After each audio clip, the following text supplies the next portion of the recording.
Man TV. Ricardo Willis. Kabanata 661 Reality Check. Nang makita ang solidong tabla na gawa sa kahoy at ang mga kuko na bakal na hanggang paa, namutla ang mukha ni Akaishi. Maaari rin siyang pumalakpak ng mga kuko, ngunit hindi siya nang ahas na makipaglaro sa kanila tulad ng ginawa ni Ricardo. Anong problema, mga mandirigman ng skiola? Duwag ba kayo? Naglakas loob akong gawin ang ginawa mo, pero hindi ka naglakas loob na gawin ang ginawa ko. Malamig na tanong ni Ricardo na puno ng pangungutya at panunuya ang tono nito. Sa paglapag ng kanyang mga salita, ang mga nanunood ay nagpakita ng kasiyahan at kahusayan. Eksakto. Nasaan ang warrior spirit mo? Haha, tignan mo itong maliliit na demonyo, nawalan sila ng lakas ng loob. Ngayon nakita mo na ang kapangyarihan ng ating Pryusha martial arts. Nagpapanggap pa rin na hindi naiintindihan. Kapag kaharap ang isang tunay na Pryusha master, ang maliliit na diablo na ito ay tulala. Kahanga-hanga ang binatang ito. Ang pagpalakpak ng mga bakal na pako na nakabaliktad ang kanyang mga kamay, tila ang ilang palabas ay masyadong konserbatibo. Sa sandaling iyon, tuwang-tuwa ang madla ng Pryusha. Parang mas nag-e-enjoy sila kaysa kay Ricardo mismo. Tanggapin mo, mga mandirigma ng skiola. Sideshow lang ang martial arts mo. Kung hindi, gawin mo.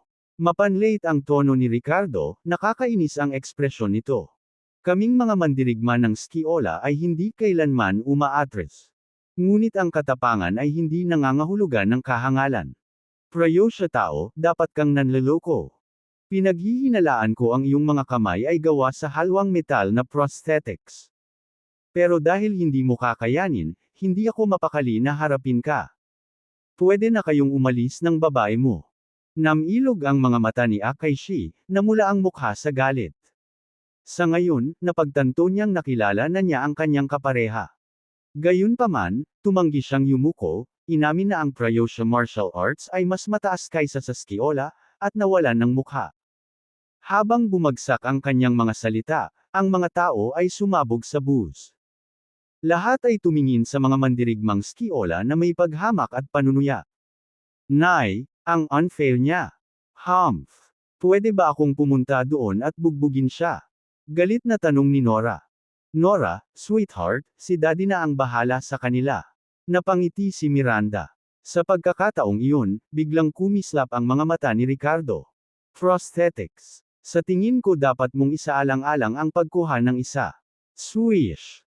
Bago pa man siya makatapos magsalita ay naging blur ang figure ni Ricardo. Sa susunod na sandali, naramdaman ni Akaishi ang paglalabo sa harap ng kanyang mga mata, at pagkatapos ay hinawakan ni Ricardo ang kanyang kamay. Kasunod yun, hinawakan ni Ricardo ang kamay ni Akaishi at inihampas ito sa mga bakal na pako na nakalagay ng patiwarik sa pisara. Isang matalim na tunog ng metal na tumutusok sa laman na sinabayan ng parang baboy na sigaw ang pumuno sa hangin. Ang laman ni Akaishi, hindi tulad ng kay Ricardo, ay tinusok ng mga bakal na pako sa kanyang palad. Ga! Sumisigaw siya na parang pato, sinusubukang kumawala sa pagkakahawak ni Ricardo. Gayunpaman, sumunod ang isa pang matalim na tunog. Idiniin ni Ricardo ang kanyang kamay sa board, ipinako ang kamay ni Akaishi gamit ang mga bakal na pako. Napasigaw si Akaishi sa matinding paghihirap, naipit sa lugar, hindi makagalaw. Ga!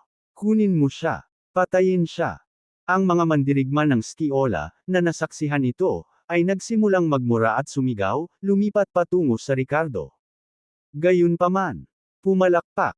Pumalakpak. Pumalakpak. Nagkaroon ng sunod-sunod na mapurol na katok habang ang mga mandirigma ay pinalipad sa isang sampal mula kay Ricardo, na parabang siya ay humahampas ng mga langaw. Wow! Sobrang cool! Tingnan mo, ang ating Pryusha martial arts ay makapangyarihan. Sa sandaling ito, ang iba pang mga mandirigma ng skiola na hindi pa nakakarating sa Ricardo ay tumigil sa kanilang mga landas, na nagpapakita ng mga ekspresyon ng gulat. Hindi lalapit. Hehe, panunuyan ni Ricardo. Nang sumunod na sandali, nanunuya siya, isang grupo ng makikitid na mga Polaka mula sa isang maliit na bansa, na nangangahas pa ring maging mayabang sa lupa ng Pryusha. Ang Prayosha martial arts ay malalim, isang bagay na hindi mo mababawasan. Na may mapang hamak ng ngiti, humakbang si Ricardo patungo sa madla sa ibaba. Mabilis na tumabi ang ilang mandirigma na hamarang sa kanya kanina. Sa sandaling ito, ang mga nanunood, na nag-aapoy sa galit dahil sa kay-abangan ng mga mandirigmang skiola, ngayon ay nakadama ng tagumpay. Gaano kalakas ang loob ng maliliit na demonyong ito na ipagmalaki at maliitin ang Prayosha martial arts bilang showboateng lamang. Lumingon sa likod si Ricardo bago tumalon sa platform, at nakita niya si Akaishi na umiiyak pa rin, nakaipit ng mga pako, habang ang mga mandirigmang skiola ay nakatayo roon, nagagalit at nangangamba. Nakakunot ang noo, tinapakan ni Ricardo ang kanyang paa, dahilan para bumagsak ang plataporma sa isang malakas na pagbagsak. Napuno ng hiyawan at hiyawan ang mga mandirigmang skiola sa entablado. Lalong lumakas ang pag-iyak ni Akaishi. Sa susunod huwag kang tatayo. Sa Prayosha, kayong mga taga-skiola ay dapat ibaba ang inyong mga ulo. Malamig ang boses ni Ricardo. Sino ang nang-ahas na gumawa ng gulo sa event ng apprentice enrollment ng Thousand Shadows Martial Hall? Sa sandaling iyon, isang matangkad na lalaking skiola ang nagmamadaling lumapit, dahilan upang lumiwanag sa kanyang pagdating ang mga mandirigmang skiola, na nahulog at nananangis sa lupa. Si Akaishi, kasama ang kanang kamay sa dagwang gulo, ay tila nakahanap ng aliw sa figurang ito. Mr. Shita, dumating ka na. Mangyaring tulungan kaming ayusin ito. Ang taong Prayosha na ito ay ginulo ang aming kaganapan at ininsulto ang skiola martial arts. Itinuro ni Akaishi si Ricardo na may sama ng loob gamit ang kanyang medyo hindi nasaktan na kaliwang kamay. Sinulyapan ni Mr. Shita si Ricardo, ngunit nang makita ang hitsura ni Ricardo, hindi sinasadyang nagsikip ang kanyang mga mag-aaral. Mr. Shita, siniraan niya ang karate namin. Ikaw ay makapangyarihan. Kailangan mong tulungan kaming mabawi ang aming karangalan. Kung hindi, ang mga taong ito sa Prayosha ay mag-iisip na maaari nilang ay bully tayong mga mandirigman ng skiola. Sigaw ni Akaishi sa papalapit na Mr. Si Mr. Shita ay isang tunay na master ng Shadow Blade Sect, malayo sa kakayahan ng mga mandirigmang ito. Gayunpaman, habang bumabagsak ang mga salita, naghatid si Mr. Shita ng isang matunog na sampal sa mukha ni Akaishi. Tumahimik ka. Nandito kami sa Prayosha para magbukas ng martial arts school at mapayapang mabuhay kasama ang mga kaibigan ni Prayosha. Sino ang nagpahintulot sa iyo na maging agresibo? Ang pagiging disiplinado ay nararapat. Naiwang tulala si Akaishi sa sampal, kasama ang iba pang mga mandirigma ng skiola na natulala rin. Ano ang nangyayari? Bakit inaalalayan at pinagagalitan ng kanilang amo si Prayosha? Hindi napigilan ng mga nanunood ang tumawa. Haha, nag-aaway ang maliliit na demonyo. Marunong kumilos ang mamaya. Takot sa aming Prayosha Master, hindi ba? Samantala, si Ricardo, na nagmamasid sa mga kilos ni Mr. Shita, ay nakataas ang isang kilay, bakas ng pagkalito sa kanyang mga mata. Hindi niya maintindihan kung bakit naging matulungin si Mr. Shita. Tumango at ngumiti si Mr. Shita kay Ricardo, patawarin mo ang kabastusan ng aming miyembro. Disiplinahin ko sila. Hey, ayos lang. Tinuruan ko na sila ng leksyon. Nagkibit-balikat si Ricardo, hindi maintindihan ang magalang na gawin ni Mr. Shita. With that, umalis siya kasama sina Miranda at Nora. Makalipas ang kalahating oras, sa loob ng Thousand Shadows Martial Hall, ibiniti ni Akaishi ang kanyang kanang braso, ang dugo ay tumutulo sa mga bendahe. Malungkot ang kanyang ekspresyon nang lumingon siya sa nag-aalalang si Mr. Shita. Bakit hindi mo kami tinulungang disiplinahin ang taong Prayosha na iyon? Alam mo bang naging biro kaming mga mandirigma ng skiola sa mga taga-Prayosha? Dapat tinulungan mo kaming iligtas ang mukha. Malamig na sumulyap sa kanya si Mr. Shita, na nagpapahiwatig ng kaba. Hindi kasi ako match sa Prayosha na yon. Kung makialam ako, magiging katatawanan lang ako. Ang taong Prayosha ay isang tunay na practitioner. Bukod pa rito, mayroon tayong mas mahahalagang bagay na dapat asikasuhin na hindi makakaabala sa mga nagsasanay ng Prayosha. Kaya, hindi ko maipahayag ang aking sarili o malalagay sa panganib ang mga plano ni Master Kuroki. Sa mukha ng Sakam at Polyhius, isiniwalat ni G. Shita ang kanyang tunay na intensyon.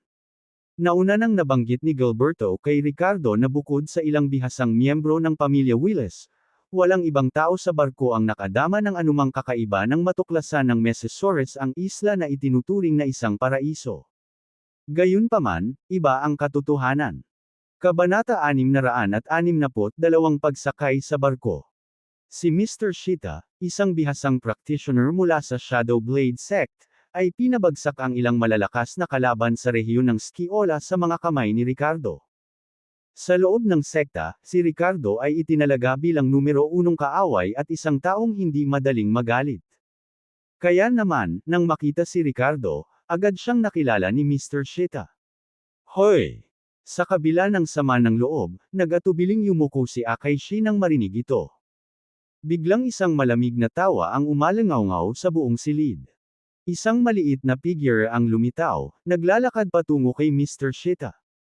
Ang figure na ito ay nakatali sa likod ng buhok at hindi mukhang isang modernong tao.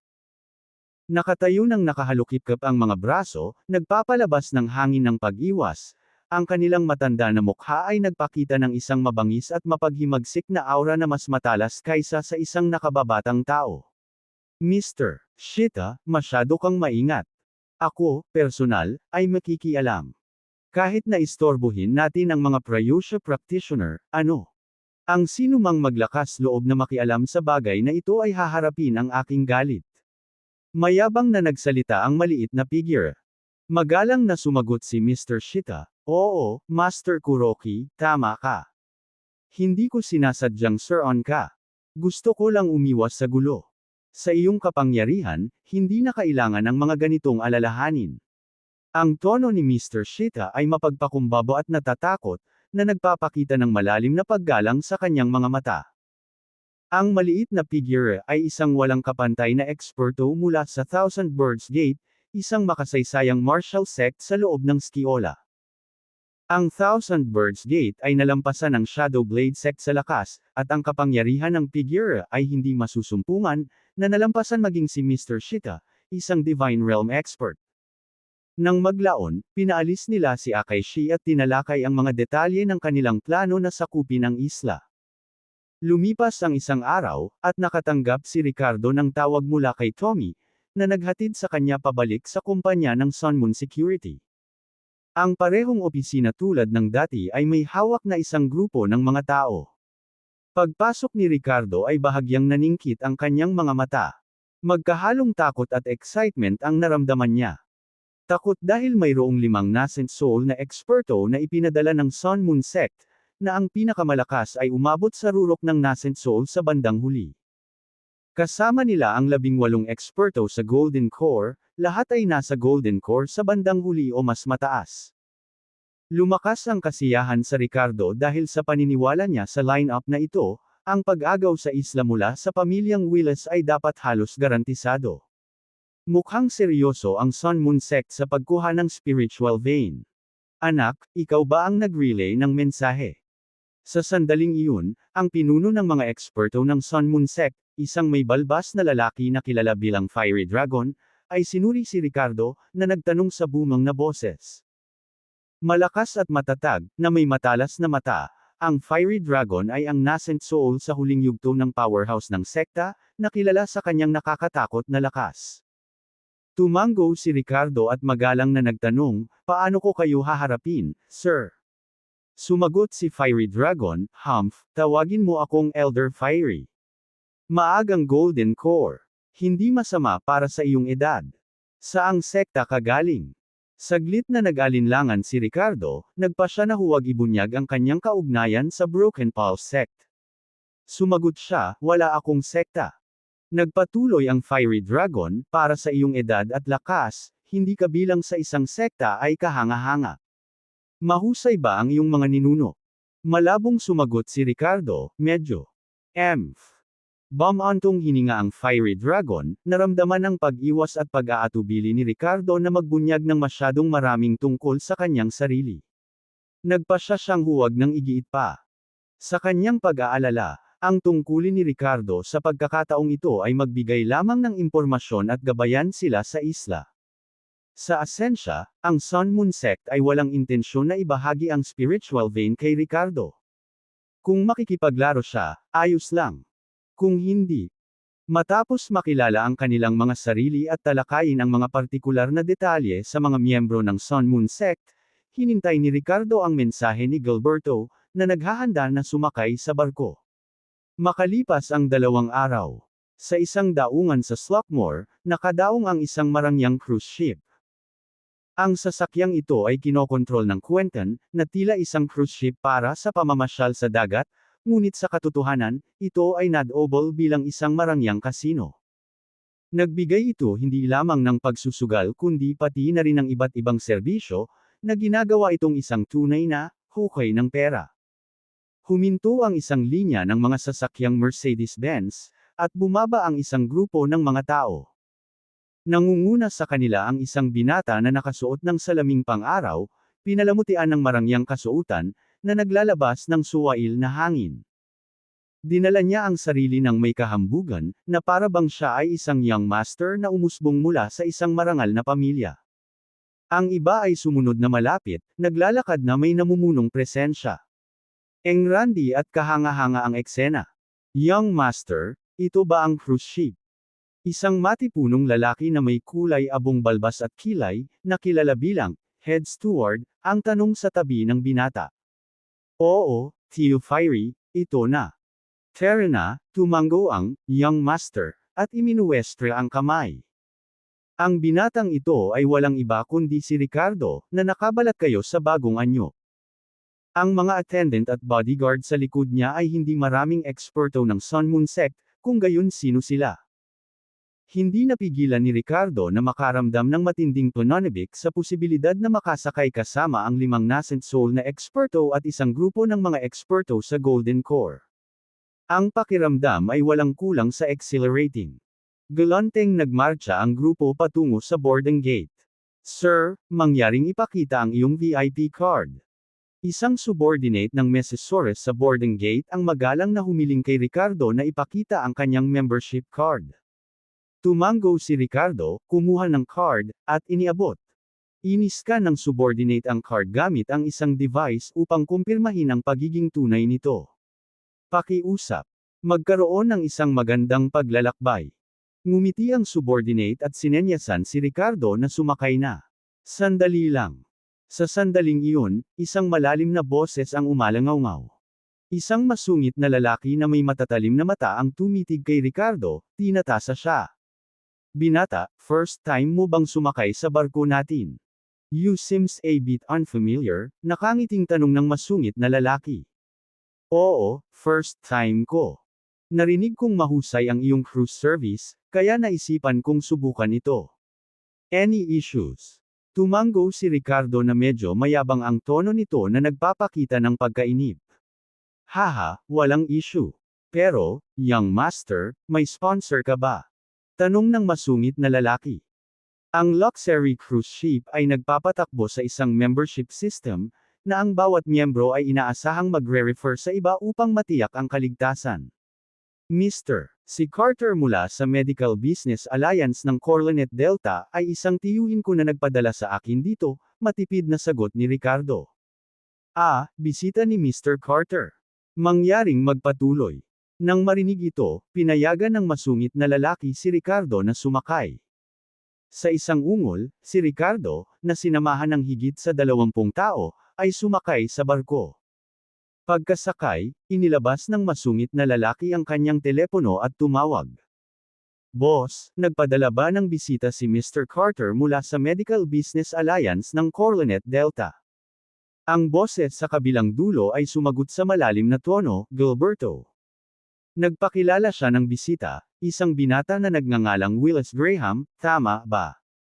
Hindi ako sigurado sa pangalan niya, pero genuine ang membership card, sagot ng masungit na lalaki. Kung ganoon, walang issue. Siya nga pala, sabi ni Gilberto ay matabang tupa ang batang ito. Hehe. Maghanda tayo para sa kanya pagdating ng panahon. Polihis na tumawa ang palihim na boses. Naiintindihan mo, boss. Ang batang ito ay mukhang medyo bastos, naglalakbay kasama ang 20 o 30 miyembro ng entourage, lahat ay nagmamaneho ng mga sasakyang Mercedes-Benz G-Class. Medyo kahanga-hanga. I wonder kung aling big shot siya. May sorpresa siya. Haha. Nang sumakay si Ricardo at ang kanyang grupo sa barko, isa pang grupo, sa pangunguna ng isang miyembro, ang sumakay din sa luxury cruise ship. Sa Taiman ay si Master Kuroki mula sa Skiola Thousand Birds Gate, na sinamahan ng ilang iba pang eksperto sa Skiola. Kabanata 663 Kunin ako para sa isang matabang tupa. Alas 9 ng umaga, tumulak ang cruise ship, patungo sa malalim na dagat. Sakay ng barko, hindi mabilang na mga tycoon at mga gastador ang nag-aabang ng isang marangya at maluho na paglalakbay. Sa One Leaf Luxury Cruise Ship, nagtipon sina Ricardo at Fiery Dragon sa isang marangyang cabin.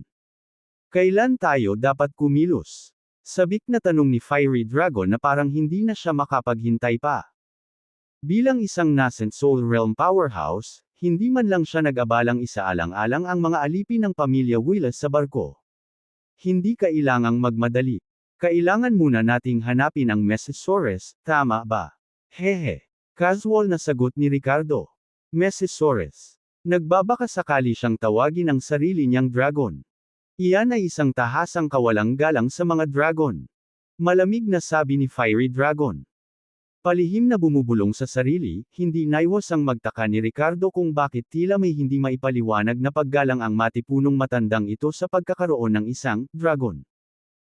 Ngunit muli, kung isa sa alang-alang ang kanyang kakilakilabot na lakas at ang katotohanan na siya ay binansagan na Fiery Dragon, habang si Quentin ay pumunta sa pamamagitan ng Mesosaurus, ito ay tila isang sadyang bahagyang patungo sa kagalang-galang na Fiery Dragon. After a few silent criticisms, Ricardo continued, huwag tayong magmadali. Kailangan nating ilabas si Quentin. Mas mabuting iwasang magulat siya. Kung tatakas siya sa malawak na karagatan, mahihirapan siyang hanapin. Pinakamabuting akitin siya. Naiintindihan. Mataimtim na tumanggo si Fiery Dragon. Pagkatapos ay tinanong niya, paano natin ito gagawin partikular? Pag-usapan natin ang mga detalye kapag nasa international water na tayo, mungkahi ni Ricardo. Elder, dahil narito tayo para sa isang paglalakbay, bakit hindi magsaya sa barko? Dapat mayroong maraming mga nakakakilig na aktibidad na magagamit, iminungkahi ni Ricardo. Ano ang dapat I enjoy? Lahat ng ito ay tungkol sa kayamanan at kasiyahan, umiling si Fiery Dragon ng masama ang kanyang ulo. Gayunpaman, mabilis niyang binago ang kanyang tono, ngunit hindi masama na mag-explore ng kaunti at samantalahin ang pagkakataon. Naaliw sa biglaang pagbabago ng ugali ni Fiery Dragon, naisip ni Ricardo sa kanyang sarili na ang matanda ay hindi kasing composed gaya ng kanyang nakikita. Pagsakay nila sa barko, napansin ni Ricardo kung paanong hindi maalis ng mata ng matanda ang mga magagandang babaeng sakay nito. Sa pagpapasya na galugarin ang barko, umalis si Ricardo sa cabin. Sinamahan siya ng isang nascent soul expert mula sa Sun Moon Sect at ilang mga eksperto sa Golden Core. Habang ipinakita niya ang kanyang sarili bilang isang mayamang young master, natural na mayroon siyang mga tagasunod sa kanyang tabi. Ang nagninangas na dragon ay umalis upang palawakin ang kanyang mga abot-tanaw sa ibang lugar. Medyo maluwag ang luxury cruise ship, na may 7 deck at iba't ibang pasilidad. Ang mga bisita sa barko ay nakikibahagi sa iba't ibang kasiyahan. Sa kasino ng barko, ipinagpalit ni Ricardo ang kanyang card sa 10 milyon na chips at naghanda na maglaro. Sa sandaling iyon, isang pares ng mga mata ang nakatutok kay Ricardo mula sa sulok ng kasino. Pinitik ng may-ari ng mga mata na iyon ang kanyang mga daliri, isang ngisi ang lumulutang sa kanyang mukha. Sirena, nakita ang bata. Ang batang master na ito ay tila masyadong mapag-aksaya. Siya ay dapat na isang matabang tupa. Sige, duguan mo siya. Hindi bababa sa halagang ito. Ang taong nag-uutos ay walang iba kundi ang masungit na lalaking nakasalubong ni Ricardo sa pagsakay. Inutusan niya ang isang mapang-akit na babae na nakadamit ng mapanukso, kumumpas ng nakaratula, na nagpapahiwatig ng siyam na numerong kabuuan, mahigit 100 milyon. Sige. Matamis na tugon ng mapang-akit na babae bago lumakad patungo sa Ricardo. Sa sandaling iyon, si Ricardo ay nakatayo sa tabi ng isang dice table, na tila naglalagay ng taya. Ang kanyang mga mata ay kumikislap na may hindi mahahalata na kislap na pilak, na nagpapahintulot sa kanya na madaling makilala ang mga numero ng dice sa pamamagitan ng tasa at gumawa ng tumpak na mga taya. Dahil dito, patuloy na nanalo si Ricardo, na nakaipon ng mahigit 2 milyon sa maikling panahon. Ang mga nakapaligid na manunugal, kabilang ang dice dealer, ay nagsimulang mapansin ang kanyang paulit-ulit na tagumpay. Nahuhulaan ba niya ang mga numero sa bawat oras? Sumunod tayo sa mga taya niya. Tahimik na bulungan ang ilang sugarol. Mukhang napakahusay ng binata, ha? Sa sandaling iyon, isang kaakit-akit na boses ang tumunog sa tenga ni Ricardo. Lumingon siya at nakita niya ang isang magandang babae na nakasuot ng masikip at hating damit na may medyas na lambat na papalapit sa kanya. Casual na nakapatong ang balingkinitang kamay nito sa balikat niya. Hindi sanay, hehe. Humalaklak si Ricardo at saka walang pag-aalinlangan na inilagay ang kamay sa magandang likuran ng babae. Hoy beauty, interesado ka ba sa batang ito? Humajijek ang sirena, young man, your hands are quite naughty. Kung gusto mo ang isang tao na maging interesado sa iyo, kailangan mong manalo sa kanila. Mukhang magaling kang magsugal. Sa kasamaang palad, alam ko rin ang isa o dalawang bagay tungkol dito. Napukaw ang interes ko nang makita ka. Paano kung maglaro tayo? Oo naman. May bakas ng saya sa mga mata ni Ricardo habang tumatango siya bilang pagsang-ayon. Naisip niya sa sarili niya, magsisimula na. Sa mga kakayahan ni Ricardo, nararamdaman niya kapag may nakatingin sa kanya. Kanina pa niya napansin ang titig ng masungit na lalaki sa kanya. Sa sandaling ito, alam na alam niya kung ano ang nasa isip ng babae. Hehe, akala mo kaya mo akong tuksuhin na parang matabang tupa. Let's see if you have what it takes. Naisip ni Ricardo sa sarili. Beauty, paano mo gustong maglaro? Blackjack or something else? I'm at your service, sabi ni Ricardo na may mapaglarong ngiti. Oh, paano kung pumunta tayo sa ibang table at maglaro ng blackjack? Mapaglarong nagtaas ng kilay ang babae. Mukhang maganda. I prefer cards to dice, masiglang pagsang-ayon ni Ricardo. Kaway sa kanyang bodyguards, sumenya si Ricardo, Tara na, maglalaro ako ng baraha sa kagandahang ito. Haha. Ilang eksperto sa Sun Moon Sect ang nakaramdam ng dismaya. Nakita nilang mayabang at hindi kaaya-aya ang ugali ni Ricardo. Ang laro ng blackjack ay medyo simple. Kasama dito ang paghahambing ng kabuoang halaga ng card, na may pinakamataas na halaga sa ilalim ng 21 na panalo. Ang mga J, Q, at K card ay nagkakahalaga ng 11, 12, at 13 puntos ayon sa pagkakabanggit. Ang mga manlalaro ay maaaring patuloy na humingi ng higit pang mga card hanggang sa maramdaman nilang ang kanilang kabuuan ay malapit sa 21 nang hindi lumampas. Lumipat si Ricardo at ang babae sa magkahiwalay na mesa para maglaro ng blackjack. Bukod sa mga bodyguard ng Sun Moon Sect ng Ricardo, sumunod ang iba pang mga sugarol na nanood ng dice game, na interesadong makita ang kinalabasan ng laban na ito sa pagitan ng binata na nanalo ng malaki at ng babaeng tila bihasa sa pagsusugal. Patuloy na nanalo si Ricardo habang patuloy na natatalo ang babae. Hindi nagtagal, nakaipon si Ricardo ng mahigit 20 milyon sa chips. Walang awa ang gwapong ito. Nanalo siya ng 10 milyon mula sa kagandahan. Hindi ba niya mabibigyan ng pagkakataon? Tuwang-tuwa ang daldalan ng mga sugarol. Ricardo smirked, sa casino, walang familial ties. Kung hahayaan ko siyang manalo, magiging kawalang galang ang babaeng ito, tama ba? Di ba, beauty? Ngumiti ang babae, hindi nagbabago ang ekspresyon. Tumingin siya kay Ricardo na may bahid ng paghanga at papuri. Wow, ang gwapo talaga. Mukhang kailangan kong seryosohin ito, ang sabi ng babae. Narinig mo ba yun? Upang lupigin ang isang babae, kailangan mong manalo sa kanya. Kung patuloy akong mawawala sa kanya, mababa ang tingin niya sa akin.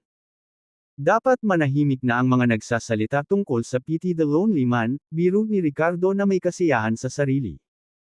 Nilinggan niya ang babae at sinabing, "Beauty, gusto kong makita kung paano ka maglaro kapag seryoso ka." Fair na. Ang babae huffed, tila hindi nasisiyahan. Naniniwala siya na ang pagpayag kay Ricardo na manalo ng halos 10 milyon sa chips ay bahagi ng kanyang diskarte. Ang pagtikim ng kaunting tamis sa fat tupa, at kahit napapuri sa kanya sa salita ay higit na magnanasa ang tupa. Ito ang kanyang sinubukan at totoong lansihin, at hindi ito kailanman nabigo sa kanya noon. Susunod, ang dealer ay nagbigay ng mga card sa babae. Nakatanggap siya ng 5, ace, at king, na may kabuuang 19 na puntos.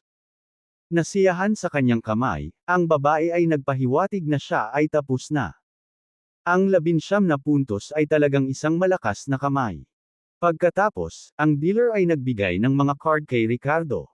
Kapansin-pansin na sa larong ito ng blackjack, ang magkabilang panig ay nabigyan ng mga visible card. Kinailangan ni Ricardo na maghangad ng kabuuang 20, o mas mabuti pa, 21, upang manalo. Kabanata 664 ang sugal, wala sa iyong kontrol. Ang magandang babae ay may kumpiyansa ng ngiti sa kanyang mukha habang nakatingin kay Ricardo na may pagtatagumpay na ekspresyon. She grinned and said, "Hoy guwapo, I have 19 points. Mukhang hindi mo ako matatalo ngayong round. Sa pagkakataong ito, malaking panalo ang gagawin ko. 5 milyon ang taya ko, pasok ka ba o labas?" Kalmadong tanong ni Ricardo na kumikinang sa excitement ang mga mata. Ang panuntunan para sa larong blackjack na ito ay ang mga sumusunod. Ang unang taya para sa parehong mga manlalaro ay 1 milyon bawat round. Matapos may hayag ang mga punto ng unang tao, maaari nilang piliing itaas ang taya, at pagkatapos ay magpapasya ang ibang tao kung susundan o tupi. Kung tumiklop sila, matatalo sila sa unang taya na 1 milyon. Alam na ang kalaban ay may mas mataas na marka, ito ay isang napapanahong pagkawala upang tupi at mawala ang 1 milyon. Sinenyasan ni Ricardo ang dealer na ibigay sa kanya ang mga card, ang kanyang mukha ay hindi nagpapakita ng pagbabago sa ekspresyon. Hindi naman talaga totoo yan. 5 milyon lang naman diba? Pasok ako. Naningkit ang mga mata ng babae habang tumatawa, "You really have guts, I admire that." Muli, ang babaeng ito ay nagsisikap na makulam si Ricardo sa kanyang mga salita.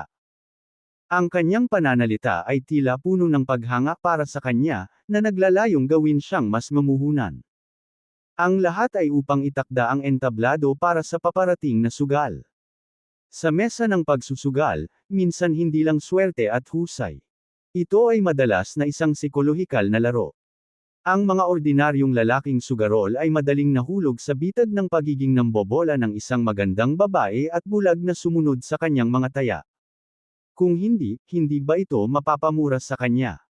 Sa tabi ng mesa ng pagsusugal, ang mga manunood ay tumingin kay Ricardo na may mga mata na tila nagsasabing, ang taong ito ay nahuhulog dito. Napakadali niyang nilinlang siya, nawala ba siya sa isip niya?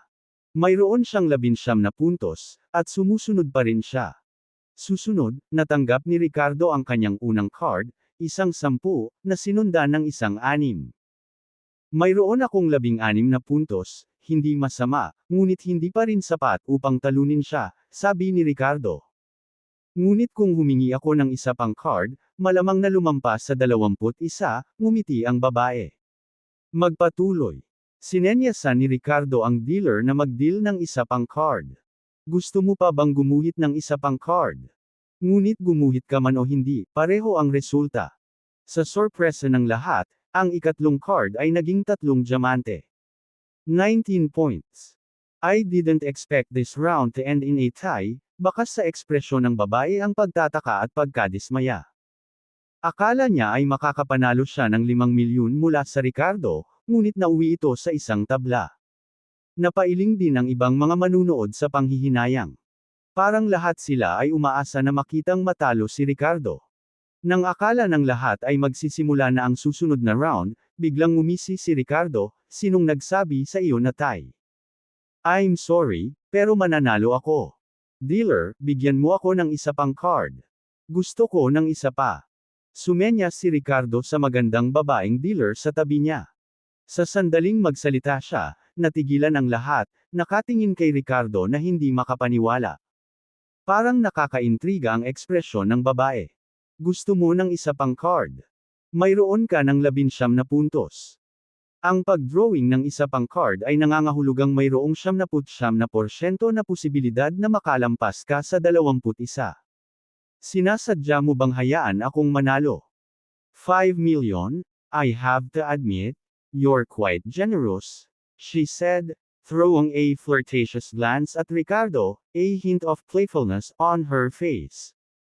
Sa kanyang paningin, si Ricardo ay isa lamang matabang tupa. Naisip ba niya na ang ilang panunukso ay haantong sa isang bagay? Nakatingin din ang iba kay Ricardo ng mapanuksong tingin, iniisip na baka nalilibugan siya o sinusubukang i-impress ang magandang babae. Gayunpaman, sa sumunod na sandali, umiling si Ricardo at sinabing, nagkakamali ka. Sabi ko sa'yo, gusto kong manalo. Kahit na may 79% na posibilidad na malampasan, 1% ang taya ko. Deal. Mariing ikanaway ni Ricardo ang kanyang kamay, na nagpapakita ng pangingibabaw at isang pahiwatig ng kasamaan. Walang ekspresyong sinulyapan ng dealer si Ricardo at dinala sa kanya ang isa pang card gamit ang isang pala. Snap! Saglit na tiningnan ni Ricardo ang card at diretsyong inihagis sa mesa ng sugal. Sa sorpresa ng lahat, ito ay isang nakasisilaw na pulang puso 2. Sa sandaling iyon, ang lahat ay tulala. Hindi makapaniwala ang ekspresyon sa mukha ng magandang babae. Ang iba ay mayroon ding hindi kapani-paniwalang matangkad na mga ekspresyon. Ano ba, totoo ba ito? 19 na puntos kasama ang 2 puntos, eksaktong 21 puntos. Talagang nanalo ang lalaking ito. Siya ay hindi kapani-paniwalang maswerte. Sa sandaling ito, ngumisi si Ricardo at kinaladkad ang 5 milyong chips ng magandang babae patungo sa kanyang sarili. Sorry, nanalo ako. Alam mo ba na ang susunod na card ay 2? Matalim at nakakatakot ang tingin ng magandang babae habang malamig na nakatingin kay Ricardo, nagtatanong. Sinulyapan pa niya ang dealer, puno ng hinala ang mga mata. Lalong humigpit ang ekspresyon ng dealer, at mabilis siyang umiling, mukhang napaka-inosente. Hindi ko alam. Tumawa si Ricardo, walang pakialam. Paano ka magpapatuloy sa pagguhit ng card? Paano ito posible? Tanong ng babae. Bakit hindi? Anong ginagawa natin dito? Pagsusugal. Nagsusugal lang ako, naglalaro lang. Kaya ano?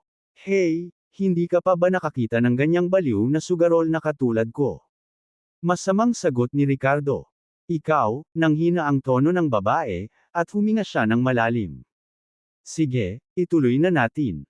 Sa sahig ng pagsusugal, ang pagkawala ng kontrol sa mga emosyon ang pinakamasamang bagay na magagawa ng isa. Sinubukan niyang pakalmayan ang sarili.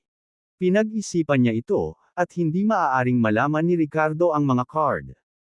Ang deck ng mga baraha ay pag-aari ng kasino, at hindi maaaring pakialaman ni Ricardo ang mga ito. Bukod dito, sinuri ng magkabilang panig ang mga card bago ang bawat round. Kung tungkol sa sabuatan sa pagitan ng dealer at Ricardo, ito ay mas imposible. Kaya, maaari lamang niyang iugnay ito sa hindi kapani-paniwalang swerte ni Ricardo. Isa lang siyang baliw na sugarol, wala nang iba pa. Marahil, wala man lang siyang pakialam sa 5 milyon. Gaya nga ng sabi niya, nagsusugal siya, naglalaro lang. Hindi karaniwan para sa ilang mga sugarol na maging ganoon. Ang hinahangad nila ay hindi matatag na panalo kundi ang kapanapanabik na pabalik-balik na pag-indayog sa pagitan ng panalo at pagkatalo. Marahil, ang dandy na ito sa kanyang harapan ay ang uri ng sugarol. Noong una, binalak ng magandang babae na hayaan munang manalo ng kaunti si Ricardo, para mahikayat ang espiritu ng pagsusugal, at pagkatapos ay sisimulan na niya itong katayin. Aksidente lang sa paningin niya ang nakaraang round. Gayunpaman, nang siya ay puno ng kumpiyansa at naniniwala na sa kanyang mga kasanayan sa pagsusugal, maaari niyang bawiin ang kanyang pagkalugi at kahit na mawala ang lahat kay Ricardo, napagtanto niya kung gaano siya mali. Ipinagpatuloy ni Ricardo ang pagsusugal laban sa magandang babae. At patuloy siyang natalo. O sa halip, mas natalo siya kaysa nanalo. Ang Ricardo ay patuloy na nag-iipon ng parami ng paraming mga chips, na nakatambak na parang mga bundok. Bagamat nagpakita ng kasabikan si Ricardo ng matalo, wala lang iyon kumpara sa halagang napanalunan niya. Natuwa ang mga nakapaligid na sugarol sa palabas. Kahit na natalo ang babae at nagmungkahi na maglaro ng iba, ang resulta ay nanatiling pareho. Anuman ang kanilang isugal, palagi siyang natatalo kaysa sa nanalo. Sa kalagitnaan ng laro, kumuha siya ng 200 milyong chips mula sa kasino, umaasang mababago ang tubig, ngunit nawala ang lahat kay Ricardo. Pakiramdam ng babae ay tuluyan nang bumagsak ang kanyang estado ng pag-iisip. Sa isang sulok ng kasino, naging malungkot ang mukha ng matigas na lalaki. Mula sa simula hanggang sa huli, ang magandang babae ay natalo ng halos 300 milyon kay Ricardo. Hindi ba ito dapat ay isang madaling biktima? Hindi ba siya dapat nabulyawan siya? Mesosaurus, ako. May isang sitwasyon na gusto kong iulat sa iyo, pinunasan ng matigas na lalaki ang malamig na pawis sa kanyang noo at tinawag si Quentin. Anong nangyari? Naguguluhan na tanong ni Quentin sa kabilang dulo ng telepono. Matigas pala ang rich kid na ipinakilala ni Gilberto. Halos 300 milyon na ang nawala sa kanya si Mermaid, it's my incompetence, takot na sabi ng matigas na lalaki. Hindi ko inaasahan na imbes na duguan ng batang ito, tayo ay. Mesosaurus, natatakot ako na kailangan mong kumilos ng personal upang mabawi ang mga pagkalugi, ang balisang sabi ng matigas na lalaki. Oh! So itong Willis na ipinakilala ni Gilberto ay talagang eksperto sa pagsusugal. At nahulog si Mermaid dito. Ang tono ni Mesosaurus ay may bahid ng pagkagulat. Sa susunod na sandali, malamig siyang ngumuso, keep Mermaid engaged as long as possible, minimize the losses. Pupuntahan ko ang batang ito mamaya. Oo, Mesosaurus, tugon ng matigas na lalaki, bahagyang nanginginig ang boses. The next moment, nag-message siya sa phone ni Mermaid. Gayunpaman, sa sandaling iyon, ang magandang babaeng nakaupo sa mesa ng pagsusugal ay nawalan na ng katinuan. Ang kaakit-akit at mapaglarong ngiti na nagpalamuti sa kanyang magandang mukha ay wala kahit saan. Ang kanyang mukha ay naging maliwanag na pula, at ang kanyang mga mata ay sumasalamin sa magkahalong ayaw at pagkahumaling, tulad ng maraming ordinaryong sugarol. Ang babaeng ito ay naging adik. Kabanata 665 Enamored Mermaid. Si Mermaid ay ganap na nabighani sa sandaling ito. Ang pag-iisip ng pagkawala ng halos 300 milyon sa kasino ay pumuno sa kanya ng pangamba at pagkabigo. 300 milyon. Kapag nalaman ng amo, baka itapon na lang siya nito sa dagat sa sobrang galit. Sa pag-iisip na ito, nagsimula siyang gumawa ng isang mapanlinlang na plano. Sa kasalukuyan, ang larong nilalaro niya kasama si Ricardo ay isang laro ng Fight the Landlord. Sa round na ito, ang visible card ni Ricardo ay 2 aces, 2 queens, at isang hidden card na hindi nakikita ng Mermaid. Sa kabilang banda, ang mga nakikitang card ng Mermaid ay isang straight flush ng hearts, siyam, 10, jack, queen. Ang kanyang nakatagong card ay isang 6 na of spades. Sa pagtingin sa nakatagong card na ito, nakaramdam si Mermaid ng pagkadismaya at panghihinayang. Sa pagmamasid sa bundok ng chips na dapat ay sa kanya, na ngayon ay naipon sa harap ng Ricardo, si Mermaid ay nakaramdam ng matinding lakas ng loob. Guwapo, ano ang mayroon ka sa round na ito? Sabi ni Mermaid sabay ngiti ng nanunukso. Oo, maliban na lang kung may straight flush ka, kung hindi, talagang binubugbog kita. Hehe. Magtataas ako ng 10 milyon. Hindi ako naniniwala na ang iyong nakatagong card ay 8 ng mga puso o isang hari ng mga puso. Tumango si Ricardo, bahagyang ngumiti, at sinabing, Sirena, sigurado ka. Sugal ka talaga. Sige. Magtataas ako ng 50 milyon. Guwapo, pasok ka ba? Tumaas ang isang kilay ni Ricardo, kumikislap ang mga mata na may pahiwatig ng pagiging mapaglaro, puno ng kumpiyansa.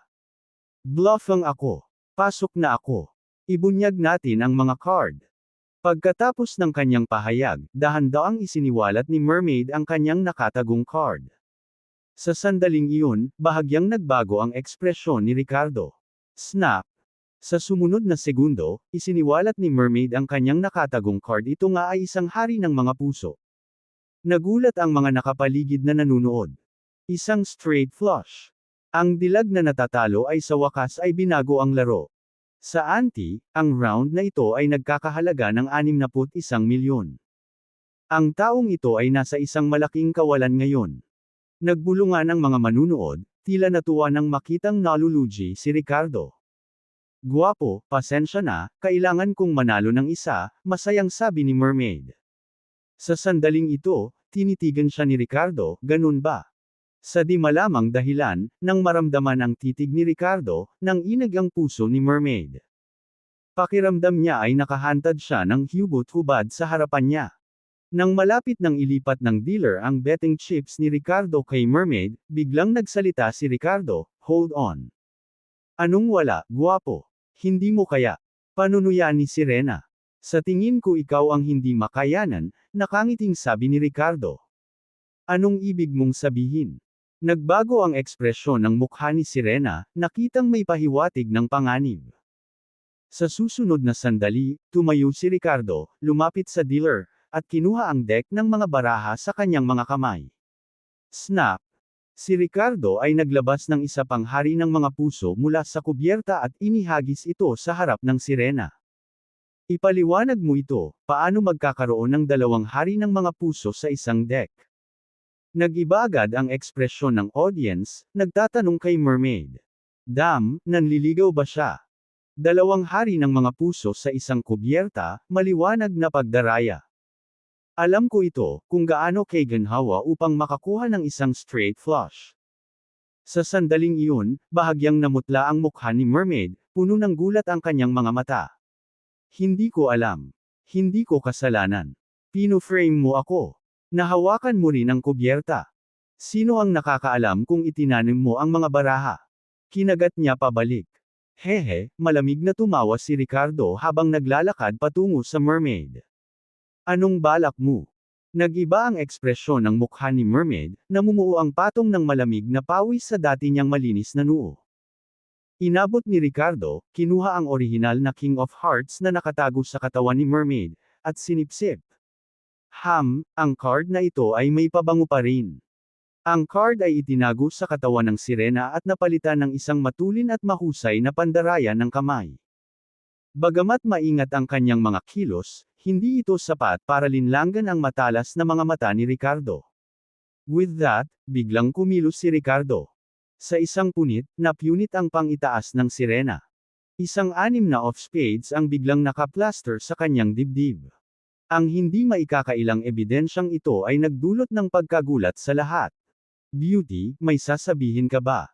Tanong ni Ricardo, idiniin ang kanang kamay ni Mermaid sa mesa, ang tono nito ay may nakakakilabot na ngiti. Si Mermaid ay nasa isang ganap na gulat, ang kanyang mukha ay nagiging nakamamatay na mapatla, wala sa unang laro at mapanuksong kilos. Ako, nawala sa isip ko. I'm sorry. Please. Iligtas mo ako. Nagkamali ako, guwapo, patawarin mo ako sa pagkakataong ito, gagawin ko lahat ng gusto mo. Mula sa unang tingin kay Ricardo bilang isang madaling target, sa pag-aakalang kaya niya itong manipulahin, hanggang sa matinding pagkatalo sa bandang huli, at ngayon ay nahuling nanlaloko ni Ricardo, ang babaeng nag-aakalang kaya niyang kontrolin ang sitwasyon ngayon ay nakadama ng takot na madamina ng lalaking nasa harapan. Sa kanya, anong gusto mo? Simple lang naman ang hiling ko. Nahuli sa pagdaraya, mawalan ng kamay. Malamig na sabi ni Ricardo sabay hawak sa kamay ni Mermaid na walang ekspresyon ang mukha. Hindi, please. Hindi mo ako masasaktan, kasama ko si Mrs. Suarez. Ramdam ang nagyayelong, walang malasakit na titig ni Ricardo, walang alinlangan si Mermaid na seryoso siya sa pagkilos. Kalimutan ang tungkol sa Mrs. Suarez. Kahit ang dragon sa langit ay hindi katutulungan, mayabang na deklara ni Ricardo, na nagpapalabas ng hangin ng isang spoiled troublemaker. Sa sandaling iyon, isang malalim na boses ang umalangaw, "Binata, hindi nararapat ang hindi paggalang sa akin sa aking barko." Sinabayan ng nagmamadaling mga yabag, isang nasa katanghaliang gulang na lalaki na walang balbas ang mukha ay mabilis na lumapit, napapaligiran ng isang grupo ng mga matitigas na tao. Ang lalaking ito ay walang iba kundi si Mrs. Suarez, ang nominal na may-ari ng marangyang cruise ship. Walang pakialam na tumingin sa kanya si Ricardo, nagpalabas ng mahinang tawa. Bilang isang taong nakinabang mula sa mga aktibidad sa ilalim ng lupa tulad ng pagpapatakbo ng kasino sa dagat, ang katangian ng Mrs. Suarez ay naiiba sa katangian ng Medical Business Alliance ng Coronet Delta. Sa makatuwid, siya ay isang bihasang indibidwal, na ang kanyang lakas ay umaaligid sa kalagitnaan ng antas ng apisya. Siyempre, ang kanyang sariling mga kakayahan ay hindi kakilakilabot. Sa tabi niya ay nakatayo ang apat na eksperto sa yugto ng core formation.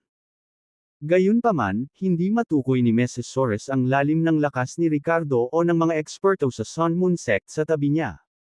Gayunpaman, lahat sila ay nasa itaas ng antas ng Golden Core. Hindi ba't lalong hindi nararapat para sa iyong mga tao na manday?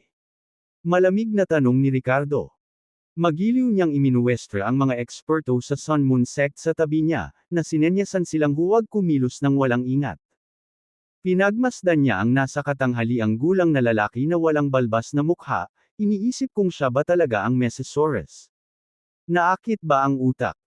Lumapit si Mrs. Suarez at ginawaran ng isang marahas na sampal ang mukha ni Mermaid, dahilan para tumulo ang dugo mula sa sulok ng kanyang bibig. "Wretch, sino ang nagbigay sa'yo ng lakas ng loob na manloko?" Paglingon kay Ricardo, ngumiti si Mrs. Suarez at sinabing, "Mr. Graham, bigyan mo ako ng pagkakataon.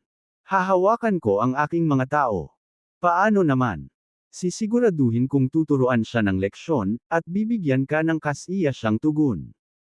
Tumaas ang isang kilay ni Ricardo, tumawa, "You handle her." Pangasiwaan siya sa anong paraan. Nagbabalak na dalhin siya sa kama. "Isa akong sugarol, at binanggit ni Uncle Carter ang iyong pambihirang kakayahan sa pagsusugal. Gusto kong makita sila sa aksyon. Paano kung magsusugal tayo?" Ang taya ay ang kamay niya. Nang marinig ito, tumawa si Mrs. Suarez. "Sige, tingnan natin kung ano ang mayroon ka. Susubukan ko ang iyong kakayahan sa pagsusugal." Bakas ang excitement sa mga mata ni Ricardo habang sabik na hinihimas ang mga kamay nito. Gayunpaman, sumimangot siya at tumingin sa mga nakapaligid na manunood, iritadong nagmumura, "Damn it, have you seen enough? Ganyan ba ang aking libangan? Umalis ka na dito." Kinausap ang kanyang mga bodyguard sa tabi niya, iniutos niya, palayasin ang lahat. "Oo, young master." Ang mga eksperto ng Sun Moon Sect ay tumugon na parang mga alipin ni Ricardo. Sa isang utos ng young master, mukhang handa na silang kumilos. Nang masaksihan ang eksenang ito, nagbago ang ekspresyon ni Mrs. Suarez, at nagmamadali siyang sumingit, "Mr. Graham, mangyaring maghintay. Kung hindi mo gusto ang isang madla, maaari kaming maghanap ng isang pribadong lugar upang maglaro. Ang lahat ay aking panauhin. Huwag nating sirain ang kapaligiran." Kabanata 666 na mangyaring ipakita sa akin ang daan. Pagkatapos, si Ricardo, na sinamahan ng isang grupo ng mga bodyguard, ay sumunod kay Quentin at pumasok sa isang hiwalay na cabin. Bago umalis, nakipagpalitan ng tingin si Ricardo sa isang master mula sa Sun Moon Sect. Samantala, ipinadala ni Quentin sa kanyang mga tauhan si Mermaid kasama ang ilang mga nakatagong eksperto na ipinadala ng pamilya Willis. Ang cabin na pinasok nila ay hindi kapani-pani, walang maluwang at maluho, marahil ay pribadong espasyo ni Quentin. Sa loob, mayroon ng nakaset up na mesa para sa pagsusugal. "Mr. Graham, ano ang gusto mong laruin? Basta manalo ka sa akin, magagawa mo lahat ng gusto mo sa babaeng ito. Pero kung matalo ka, ibigay mo siya sa akin," nakangiting tanong ni Quentin. Bahagyang ngumiti si Ricardo at tinitigan si Quentin, nagtanong, "Mrs. Suarez ka ba?" "Ha! Siyempre, ako yun. Bakit?" Naguguluhan na tanong ni Quentin. Hiniling ako ni Uncle Carter na sumakay sa oras na ito para maghatid ng mensahe sa iyo. I must make sure that you are truly the person in question, mataimtim na sabi ni Ricardo. Oh, anong mensahe? Tumaas ang isang kilay ni Quentin. Tungkol ito sa pamilya Willis, sabi ni Ricardo, bawat salita ay puno ng kaseryosohan. Sa sandaling bumagsak ang mga salita, nagbago ang ekspresyon ni Quentin, at ang mga tao sa tabi niya ay nagpakita rin ng mga palatandaan ng pagkalito at kawalan ng katiyakan. Anong meron? Magsalita ka. I am who I am, sabi ni Quentin na kumikislap ang tingin. Gayunpaman, maingat siyang gumawa ng pag-iingat sa mga taong nasa tabi niya. Ang usapin tungkol sa pamilya Willis ay lubos na confidential para sa kanila. Pagkatapos ng lahat, ang mga taong tulad niya at Gilberto ay may mga pampublikong pagkakakilanlan, at ang kanilang trabaho para sa pamilya Willis ay sinadya upang itago. May kakaibang naramdaman si Mrs. Soares. Paano kaya pinagkatiwalaan ni Gilberto ang isang tao mula sa labas upang ihatid sa kanya ang impormasyon tungkol sa pamilya Willis? Napansin ni Ricardo ang reaksyon ni Mrs. Soares ngunit nanatiling ganap na kalmado. Buong tiwala siya sa paghawak sa mga taong nasa harapan niya.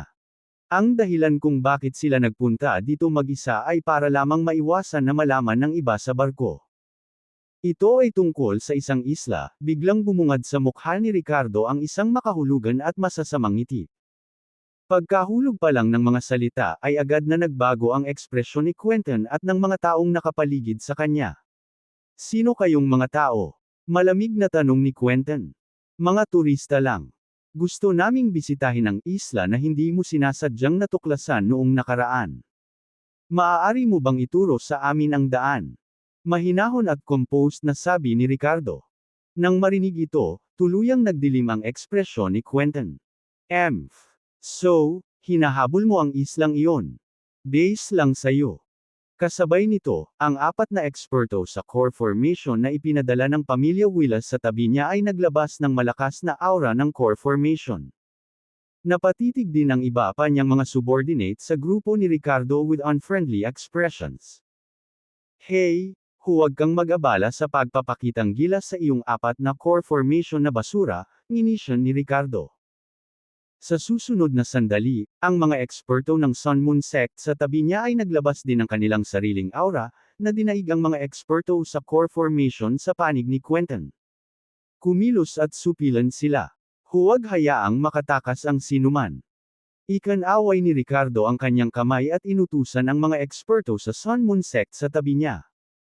Bagamat hindi pa dumarating ang Fiery Dragon, sapat na ang kumpiyansa ni Ricardo na hawakan si Quentin at ang kanyang grupo kasama ang mga taong nasa tabi niya. Hindi pa banggitin ang nascent soul expert, kahit ilang golden core expert ay higit pa sa sapat. Makalipas ang kalahating minuto. Maliban kay Quentin, ang apat na eksperto sa core formation sa kanyang tabi at maraming mga subordinate ay bumagsak lahat sa lupa, ganap na walang buhay. Maging si Mermaid, ang babae, ay nakahandusay sa lupa, duguan ang bawat butas, ang kanyang mga laman loob ay nabasag sa lakas ng pag-atake. Hindi napigilan ni Ricardo na pumulupot ang kanyang mga labi at umiling nang makita ang sirena sa lupa. Bakit ka mag-abala? Bakit humihiling sa isang tao na tumayo para sa iyo? Noong una, nawalan ka lang ng kamay, pero ngayon nawalan ka na ng buhay. Sa sandaling ito, sinulyapan niya ang mga eksperto sa Sun Moon Sect at lihim na pinuna sila. Marahil dahil sa kanilang pagkamuhi sa pamilya Willis, ang mga taong ito ay walang awa sa kanilang mga aksyon. Bukod kay Quentin, ang pangunahing target, wala ni isang nakaligtas. Hindi sila nagpakita ng awa pagdating sa pagpatay. May bakas ng dugo ang bibig ni Quentin, at nasa ilalim siya ng kontrol ng isang tao. Bakas sa mukha niya ang pagtataka at takot. Sino? Sino kayong mga tao? Natakot talaga siya. Ang apat na eksperto sa core formation sa paligid niya, sa hindi inaasahang pagkakataon. Walang pagtutol sa harap ng mga taong ito. No wonder naglakas loob silang puntiryahin ang islang iyon. Hindi mahalaga kung sino tayo. You just need to tell me if you can take us to that island, malamig na tanong ni Ricardo. Ako. Dadalhin kita doon. Kung gagawin ko. Ililibre mo ba ako? Napalunok ng kaba si Quentin, na tila mahiyain. Tama na yan. Mayroon kang dalawang pagpipilian ngayon. Ang isa ay sumama sa kanila. Ang isa pa ay tulungan kaming pumunta sa islang iyon. Kaya kung magdesisyon na pasukin ka sa aming sekta, I can assure you that our sect is definitely not weaker than the Hidden Willis family. Kaya, hindi mo kailangang mag-alala tungkol sa paghihiganti mula sa nakatagong pamilyang Willis. Sa sandaling iyon, isang malalim at marilag na boses ang umalangaw-ngaw. Dumating na rin ang Fiery Dragon, na sinamahan ng iba pang mga eksperto mula sa Sun Moon Sect. Direkta siyang nag-propose ng kondisyon kay Quentin. Nag-isip si Quentin ng ilang segundo at saka masayang tumango, sige. Ihahatid na kita doon. Hanggat tinutupad mo ang iyong salita.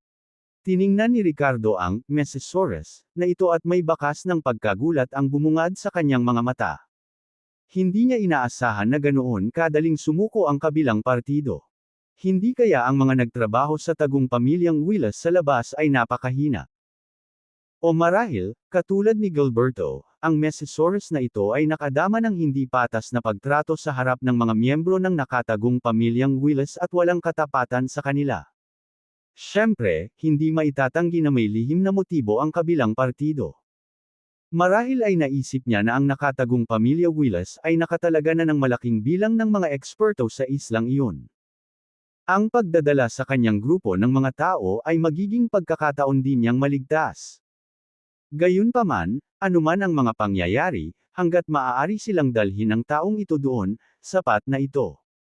Sa natitirang bahagi ng araw, ang lahat ay tila mapayapa sa marangyang cruise ship na ito. Parang walang nangyari. Ang iba pang mga ordinaryong pasahero sa barko ay nakalubog pa rin sa kanilang sariling pagsasaya, ganap na hindi alam kung ano ang nangyari. Gabi na. Ang malawak na dagat ay tila natabunan ng kadiliman. Sa oras na ito, isang powerboat, na dinadala ng malaking toneladang luxury cruise ship na ito, ay bumaba sa tubig at tumungo sa kailaliman ng tubig, malayo sa mothership. Nasa barko sina Ricardo, Fiery Dragon, at ang hostage na si Quentin. Bilang karagdagan kay Quentin, naroon din ang isa sa kanyang mga pinagkakatiwalaan. Ang taong ito ay hindi isang cultivator ngunit sa halip ay isang dalubhasa sa dagat na responsable sa pag-navigate sa cruise ship. Maaari siyang ituring na isang teknikal na talento. Sa katunayan, hindi si Quentin mismo ang nakakaalam ng lokasyon ng isla sa walang hangganang dagat, kundi ang kanyang pinagkakatiwalaan. Ang pangalan ng taong ito ay Aiden Nieves, isang payat na nasa katanghaliang gulang na lalaki. Sa loob ng cabin ng powerboat, ngumiti si Ricardo kay Quentin, Mesosaurus, parang hindi ka nakailangan. Ang pagkakaroon ni Mr. Nieves upang gabayan tayo ay sapat na. Habang bumabagsak ang mga salita, ang Fiery Dragon at ang iba pa ay tumingin kay Quentin na may mga mata na tunay na nagtataglay ng pahiwatig ng layuning pumatay. Nagulat si Quentin at mabilis na umiling, hindi. Huwag gumawa ng anumang padalos-dalos. Mayroon akong gamit. Sa paggabay ko sa iyo sa isla, maaari mong sorpresahin ang mga eksperto doon. Sa pagkakaalam ko, ang nakatagong pamilyang Willis ay may nascent soul kick expert sa islang iyon. Bukod pa riyan, may dalawa pang nascent soul na early stage elder, pati na rin ang ilang eksperto sa Golden Core at Core Formation. Higit pa rito, may ilang Alapiers na responsable sa pagtatayo ng isla.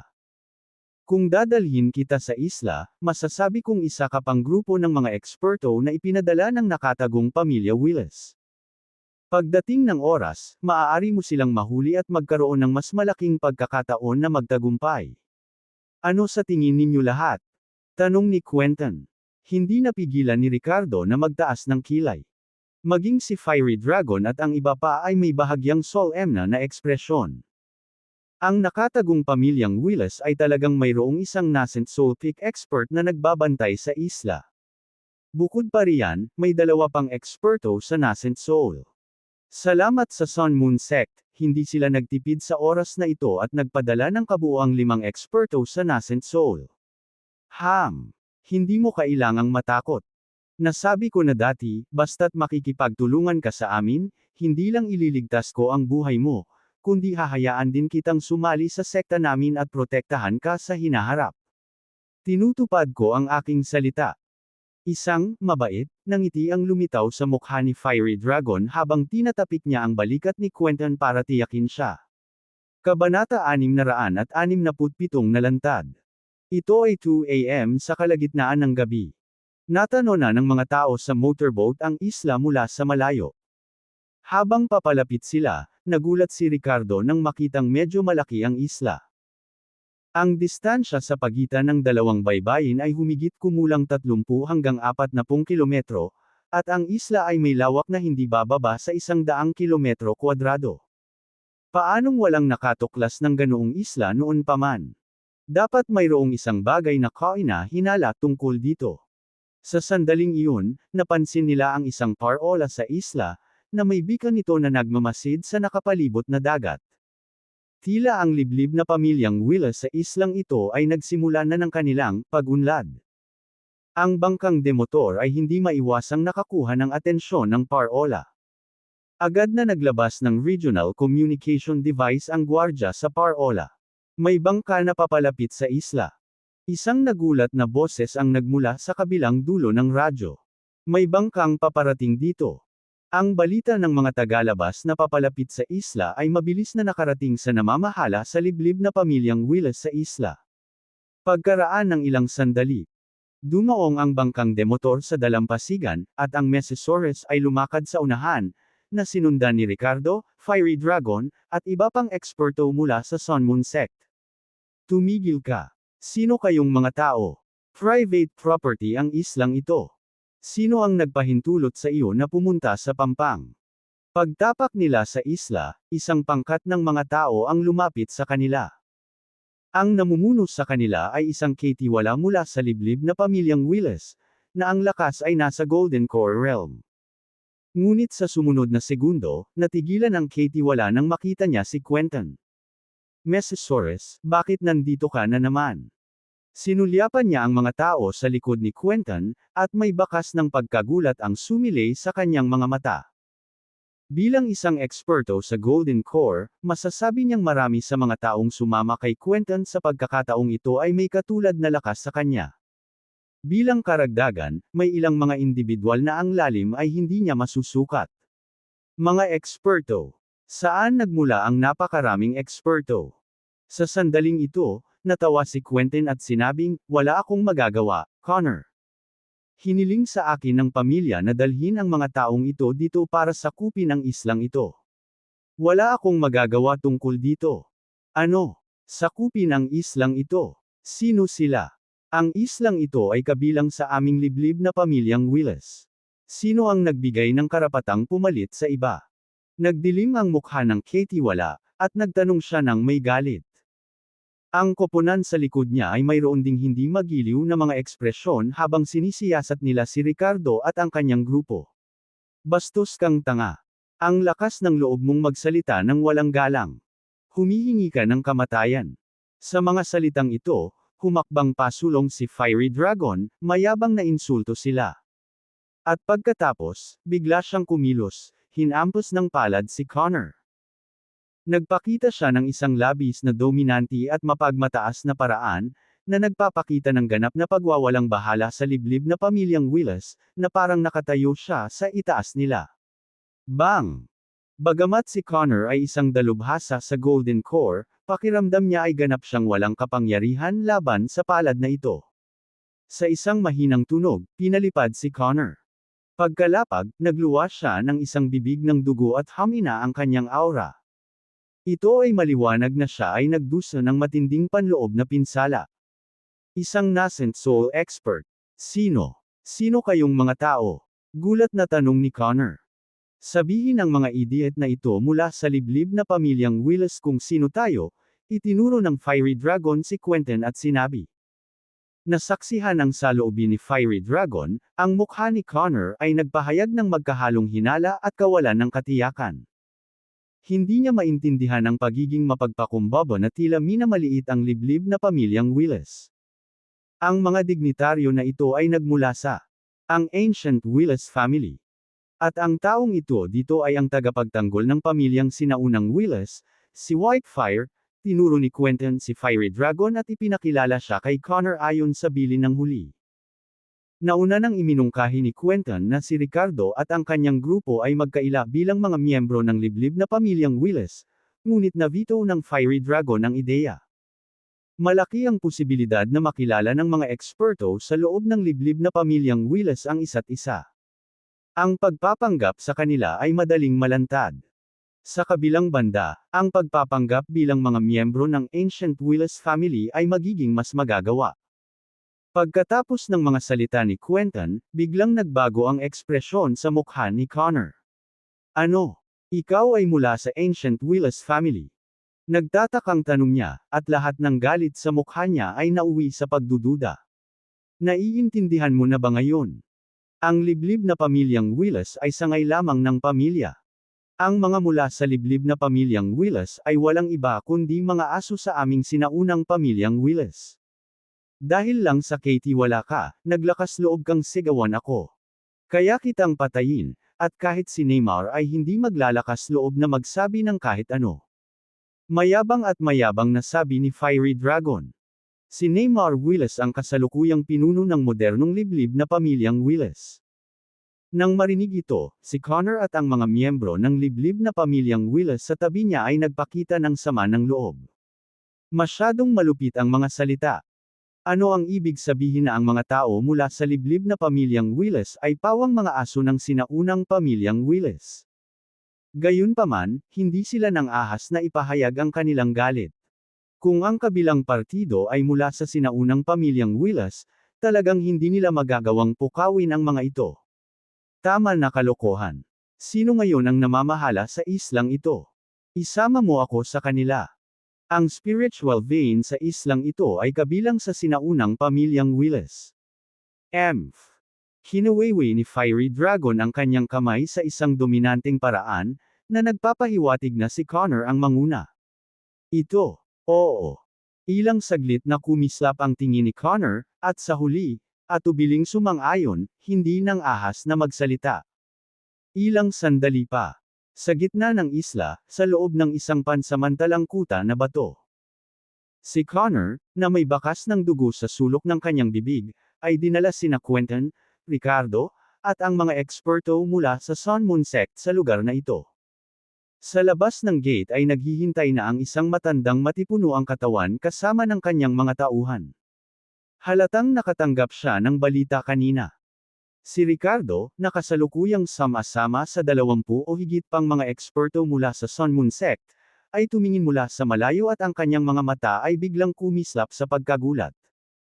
Ang yumaong nascent soul stage expert na responsable sa pagbabantay sa isla para sa liblib na pamilyang Willis ay isang taong nakita niya noon. Siya ay walang iba kundi ang matanda na nakalaban kay Kyrie, Silas. Siya rin ang lolo ni Colt, ang pinuno ng Cobra Syndicate.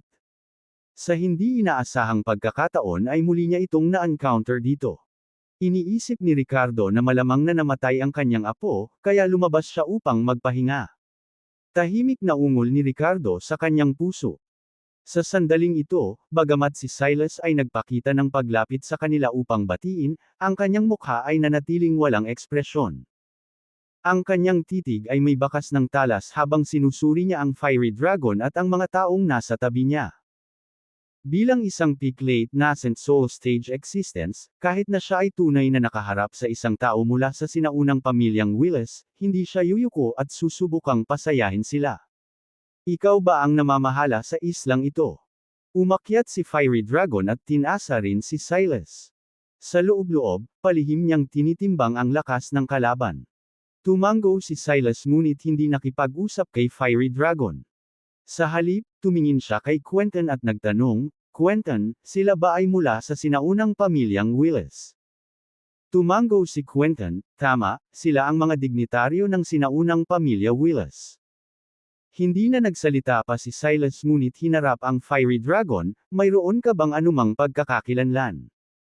Maaari ko bang itanong, sinong tagapag-alaga ng sinaunang pamilyang Willis ka? Bakit, nagdududa ka pa ba sa ating pagkakakilanlan? Tungkol sa aking pagkakakilanlan, malalaman mo ba kung sasabihin ko sa iyo? Tanong ni Fiery Dragon. Hey, nabalitaan ko na paulit-ulit mong inaangkin na tinutulungan mo ang sinaunang pamilyang Willis na masakop ang islang ito. Napakahalaga ng bagay na ito, kaya kailangan kong maging maingat, walang ekspresyong sabi ni Silas. Magaling. Natural na mayroon akong token ng sinaunang pamilyang Willis, at nagdala pa ako ng personal na liham mula sa ulo ng iyong pamilya, si Neymar. Pumasok na tayo sa loob at mag-usap.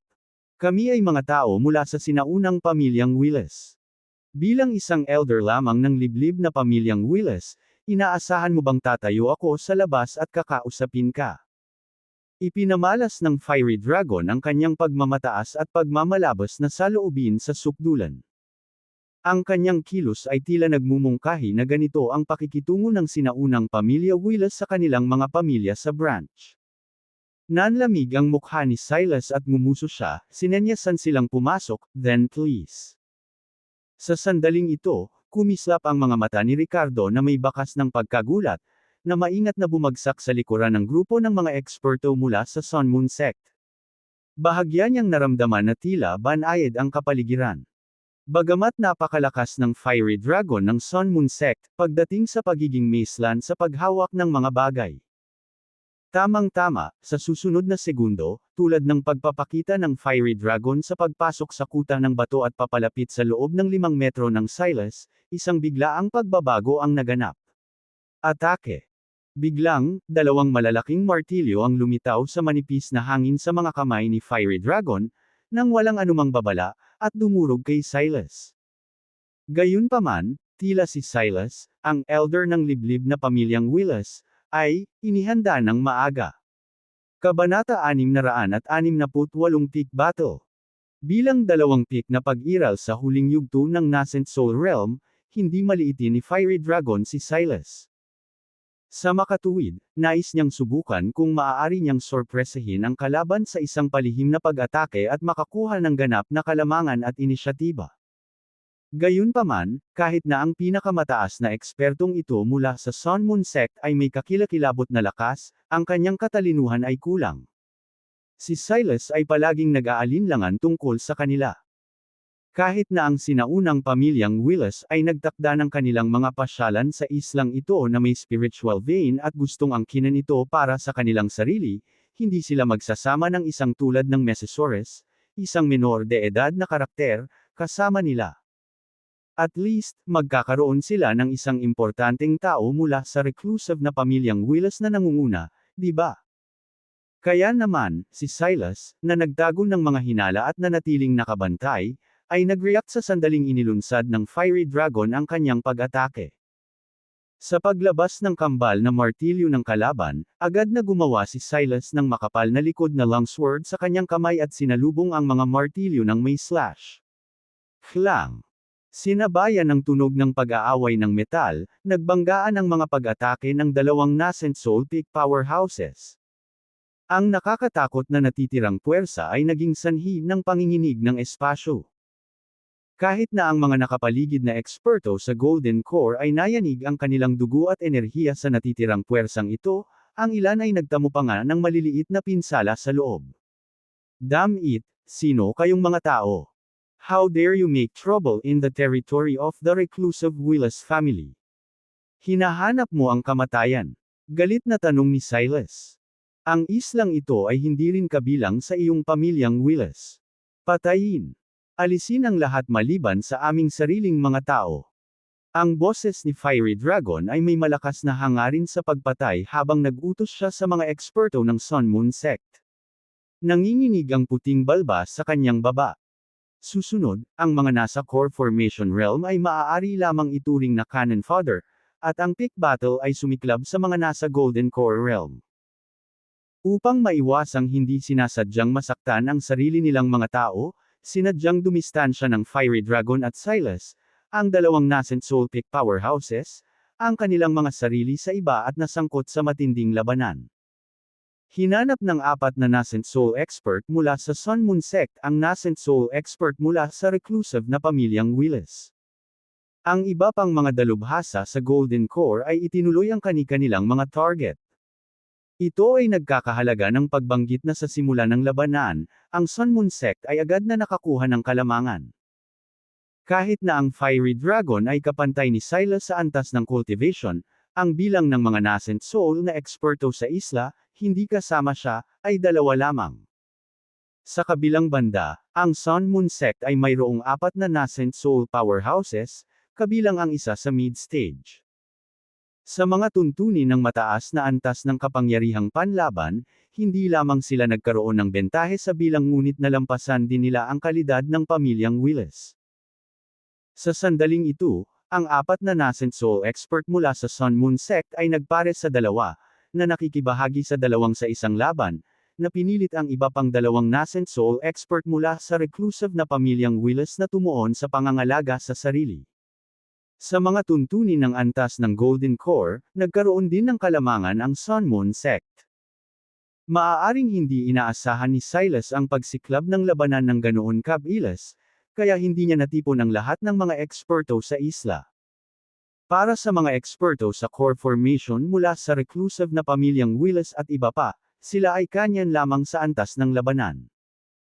Gayunpaman, hindi naging madali para sa Sun Moon Sect na direktang lipulin ang mga tao mula sa reclusive na pamilyang Willis. Ang lahat ay nagsasaka ng matataas na kaharian, lalo na sa antas ng nascent soul, na nagpapahirap na pumatay ng isang kalaban sa parehong kaharian. Sa ilang sandali, ang magulong labanang ito ay naging lubhang matindi at mahirap makilala. Sa paglipas ng panahon, unti-unting dumating ang mga eksperto mula sa reclusive na pamilya Willis sa iba't ibang direksyon sa isla. Bagamat ang Sun Moon Sect ay nangunguna pa rin, ang labanan ay naging lubhang mabangis at nasawi sa magkabilang panig. Wala pang 1 minuto mula noong sumiklab ang labanan, ang matibay na kuta na bato na pansamantalang itinayo ng pamilyang Willis ay naging mga durog na bato dahil sa resulta ng labanan. Sa sandaling ito, sa pagharap sa gayong labanan, maingat na umatras si Ricardo sa panlabas na gilid ng larangan ng digmaan. Lihim siyang nag-isip. Sinabi ng Fiery Dragon na lahat ng tao sa islang ito, maliban sa sarili nilang mga miyembro ng Sun Moon Sect, ay papatayin. Damn! Kasama ba niyan ang sarili niya? Pinapanood ang nakakatakot na larangan ng digmaan kung saan maaaring mahulog ang mga eksperto sa Golden Core anumang oras, walang intensyon si Ricardo na makisali. Pagkatapos ng lahat, mayroong 8 eksperto sa nascent soul na nakikibahagi sa labanan. Posible na kahit isang bahagyang pagkakasangkot sa kanyang bahagi ay maaaring magresulta sa malubhang pinsala o kamatayan. Kung magpapatuloy ang mga bagay ng walang anumang sorpresa, ang panig ng Sun Moon Sect ay malamang na mananalo sa labanan. Ito ay 1 oras lamang. Malamang na hindi akalain ng pamilyang Willis na darating ang gayong kakilakilabot at marangyang line-up para makipagkumpetensya para sa spiritual vein sa liblib na isla na ito sa Gravelberg Ocean. Ang isang nascent soul peak expert, kasama ang 2 nascent soul masters na nangangasiwa sa operasyon, ay dapat tiyakin ang isang predictable na resulta. Gayunpaman, sa mundong ito, walang panganib. Minamaliit ng pamilya Willis ang pang-akit ng spiritual vein ng ito ay nahayag.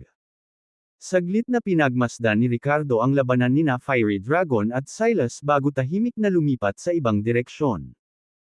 Sa daan, nakatagpo siya ng mga bihasang individual mula sa pamilya Willis sa isla na umaatake sa kanya, ngunit sila ay mahina lamang sa core formation realm na madaling ipinadala ni Ricardo. Kasunod ng konsentrasyon ng espiritual na enerhiya, mabilis siyang lumapit sa hilagang kanlurang direksyon ng isla. Tila ito ang lokasyon ng spiritual vein. Sa kabilang panig ng kwento, sa malawak na dagat, ang marangyang cruise ship ay papalapit na ngayon sa loob ng 12 milyang dagat mula sa islang ito. Sa deck, sinamahan ni Kuroki si Shita at isang grupo ng mga eksperto sa skiola, at nakikita na nila ang balangkas ng isla sa gabi. Ito ang isla. Bulalas ng isang eksperto sa skiola sa tabi ni Kuroki, ang kanyang mga mata ay kumikinang sa pananabik habang itinuro niya ang isla sa ilalim ng takip ng gabi. Ang pampublikong pagkakakilanlan ng taong ito ay isang negosyante, ngunit isa rin siyang bihasang individual mula sa Thousand Birds Gate.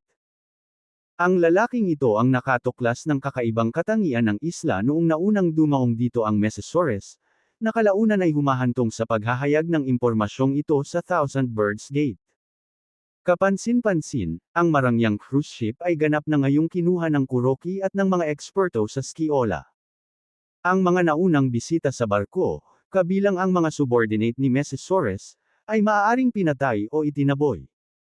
Hindi maikakailang brutal ang paraan ng pagkontrol ni Kuroki at ng kanyang grupo sa cruise ship. Ang ilang mga maswerteng individual ay nakatakas gamit ang mga speedboat ng barko, iniwan ang kanilang mga kapalaran sa pagkakataon.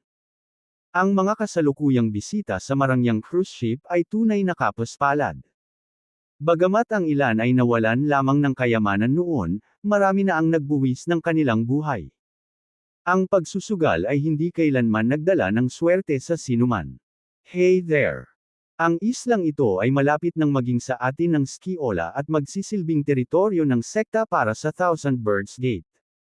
Ang Thousand Birds Gate ay patuloy na lalago dito, na nag-aalaga ng mas maraming bihasang individual. Ipinahayag ni Kuroki ang kanyang ambisyosong mga plano, puno ng kumpiyansa at determinasyon. Gayunpaman, ilang sandali pa, may napansin siya. Ha! Anong kaguluhan yan? Mukhang may labanan sa isla. Pagtataka niya. Nang marinig ito, may sensinang nakinig si Shita at ang iba pa at mahinang narinig ang mga tunog ng matinding labanan na nagmumula sa isla. May labanan talaga. Mukhang medyo matindi. Maaaring may mas mabilis kaysa sa atin, sinusubukang agawin ang isla. Nagpalitan ng salita ang grupo, bakas sa kanilang mga ekspresyon ang pag-aalala. Kahit na mas mabilis ang isang tao, ano? Ang islang ito ay nakatakdang mapabilang sa Thousand Birds Gate. Lahat tayo ay late Divine Realm at late Kick Expert. Si Master Kuroki ay isang undefeated late core formation powerhouse. Kahit may nauna sa amin sa isla, ano ang magagawa nila? Pagdating natin, buburahin natin sila. Haha, isang dalubhasa sa Skiola ang mayabang at mayabang na nagsalita. Oo, mukhang may labanan sa isla. Pag nakarating na tayo, tapusin na natin ang laban nila. Gagamitin natin silang lahat bilang sakripisyo sa ating Divine Sign God. Nang marinig ito, tila natuwa si Kuroki at bahagyang tumango. Nakatitig sa isla mula sa malayo, ang kanyang mga mata ay may talas at pakiramdam ng nalalapit na patayan. Tila hindi na siya makapaghintay na tumuntong sa isla, magpakawala ng kalituhan, at ipakita ang kanyang hindi magagapi na galing. Gayunpaman, si Shita, na mas pinipigilan ang ugali, ay nagpayo sa gilid. Kuroki, marahil ay hindi tayo dapat magmadaling makialam sa labanan sa isla kapag nakarating na tayo. Hayaan silang labanan ito, at kapag malapit na silang matapos, maaari tayong pumasok at tapusin sila. Ang ating prioridad ay dapat na hanapin ang lokasyon ng spiritual vein. Iyon ang aming pangunahing layunin. Kumunot ang noo ni Kuroki, hindi nasisiyahan sa sinabi ni Shita. Gayunpaman, si Shita ay kilala sa kanyang karunungan at itinalaga bilang isang tagapayo nang siya ay lumabas mula sa sekta. Sa kabila ng tiwala ni Kuroki sa sarili niyang lakas, madalas siyang nakikinig sa payo ni Shita. Sige. Mag-focus muna tayo sa paghahanap ng spiritual vein. Hayaan mo silang labanan ito sa isla, at maglilinis tayo pagkatapos. Naniniwala ako na ang pinakamahalagang bagay ay ang mahanap ang spiritual vein. Kabanata 669 na may nagbabantay pa ba? Sinundan ni Ricardo ang konsentrasyon ng espiritual na enerhiya sa langit at lupa at nagtungo sa hilagang kanluran ng isla. Sa daan, nakita niya ang maraming eksperto na kabilang sa reclusive na pamilyang Willis na nagmamadali patungo sa direksyon ng Stone Fortress upang suportahan ang patuloy na labanan. Walang awang pinatay ni Ricardo ang sinumang umatake sa kanya. Dahil sila ang gumawa ng unang hakbang, hindi siya natatakot na harapin ang parusa mula sa Order Warden. Wala pang isang saglit ay nakarating na si Ricardo sa kanyang destinasyon. Nakita niya ang isang istruktura na kahawig ng isang balon, na itinayo ng reclusive na pamilyang Willis. Walang pag-aalinlangan, tumalon si Ricardo. Gaya ng inaasahan, sa ilalim ng napakalaking kristal ay ang nakuhang spiritual vein. Pagkapasok, para akong pumasok sa ibang mundo. Sa sandaling ito, ang isang pool ng condensed spiritual liquid ay makikita sa isang hinukay na reservoir sa ilalim ng well-like structure. Kahit na ang halaga ay hindi gaanong, ito ay maliwanag mula sa masaganang espiritual na enerhiya na umaapaw mula sa spiritual vein. Ito lamang ang espiritual na enerhiya na tumagas, natipon at nakondensed sa likido ng nag-iisang master ng array ng pamilyang Willis. Ang spiritual vein mismo ay gumawa ng mga mapagkukunan tulad ng spirit jade, spirit stone, at iba't ibang heavenly materials at earthly treasures. Hindi nagpapigil si Ricardo at naglabas ng malaking lung, binuhusan ito ng espiritual na likido.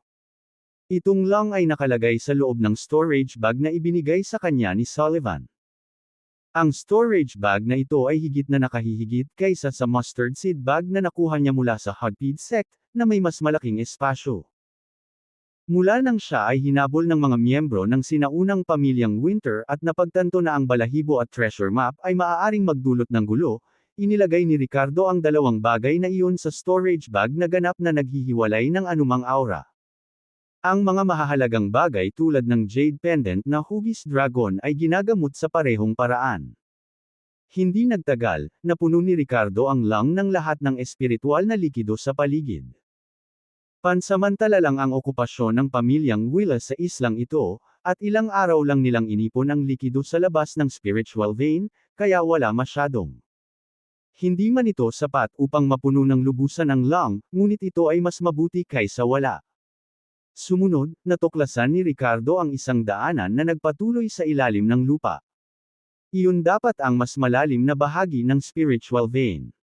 Umalis na si Ricardo sa peak battlefield doon at ang layunin niya sa araw na ito ay makakuha ng maraming benepisyo para sa kanyang sarili hanggat maaari. Pagkatapos ng lahat, ang saloobin ng Sun Moon Sect ay nilinaw na kahit nalipulin niya ang puwersa ng pamilyang Willis sa panig na ito, hindi nila ibabahagi sa kanya ang spiritual vein na ito. Not to mention sharing, malamang hindi man lang siya bibigyan ng ika-10 bahagi nito. Pagkatapos ng lahat, ang mga benepisyo mula sa pagkakaroon ng isang spiritual vein dito ay sustainable at pangmatagalan. Ang Sun Moon Sect ay hindi magpatuloy sa pagbabahagi nito sa kanya. Sa katunayan, malaki ang posibilidad na tatalikuran siya ng mga ito pagkatapos tumawid sa ilog. Alam ni Ricardo na sinusubukan niyang samantalahin ang balat ng tigre. Kung hahawakan niya ito ng maayos, mapangalagaan niya ang kanyang buhay na may pagkakakilanlan ng isang disipulo mula sa sinaunang Broken Pulse Sect. Kung hindi niya ito mahawakan ng maayos, lubos na posible para sa mga tao mula sa Sun Moon Sect na patayin siya dito mismo. Kaya naman, pinaplano na ito ni Ricardo bago pumunta sa isla. Nagpasya siyang samantalahin ang patuloy na labanan upang mangolekta ng maraming benepisyo hanggat maaari. Kasunod ng daanan ay pinasok ito ni Ricardo at hindi napigil ang huminga ng malalim. Pakiramdam niya, habang pababa siya, mas lumalakas ang espiritual na enerhiya. Makalipas ang kalahating minuto, dumating si Ricardo sa ilalim ng daanan. Nagbukas ito sa isang napakalaking istruktura na parang hukay. Ang mga dingding ng hukay ay napuno ng translucent na spirit jade, na nagpapakita ng napakalaking sukat ng spiritual vein. Kahit na ito ay minahan pa lang, tinakpan ng nakalabas na spirit jade ang mga dingding ng hukay. Sa mga spirit jade, nakilala rin ni Ricardo ang ilang mahahalagang, kasama, na mga bihirang material na langit at kayamanan sa lupa na mahirap makuha. Gayunpaman, sa sandaling ito, si Ricardo ay walang oras na makaramdam ng kagalakan sa pagkakita sa mga makalangit na material at makalupang kayamanan na ito. Sa halip, naging seryoso ang kanyang ekspresyon, at isang pakiramdam ng gravity ang lumitaw sa kanyang mukha. Hindi ka dapat pumunta dito, anak. No need to guess, isa ka sa mga sumalakay sa lugar na ito ngayon, tama ba? Inibig mo ang spiritual vein na ito, hindi ba? Ito ang magiging libingan mo. Isang figure ang nakaupong nakakrus ang paa sa hukay ng pagmimina. Ang tao ay may simple at sinaunang anyo, isang payat na figure na tila nasa edad 40, na nagpapakita ng mabigat at malalim na ugali. Sa sandaling ito, ang mga matang iyon na tila naglalabas ng dilaw na liwanag ay malamig na nakatitig kay Ricardo. Ang tono ay puno ng layuning pagpatay. Nang makita ito, agad na nagpawi si Ricardo at nagmura sa sarili.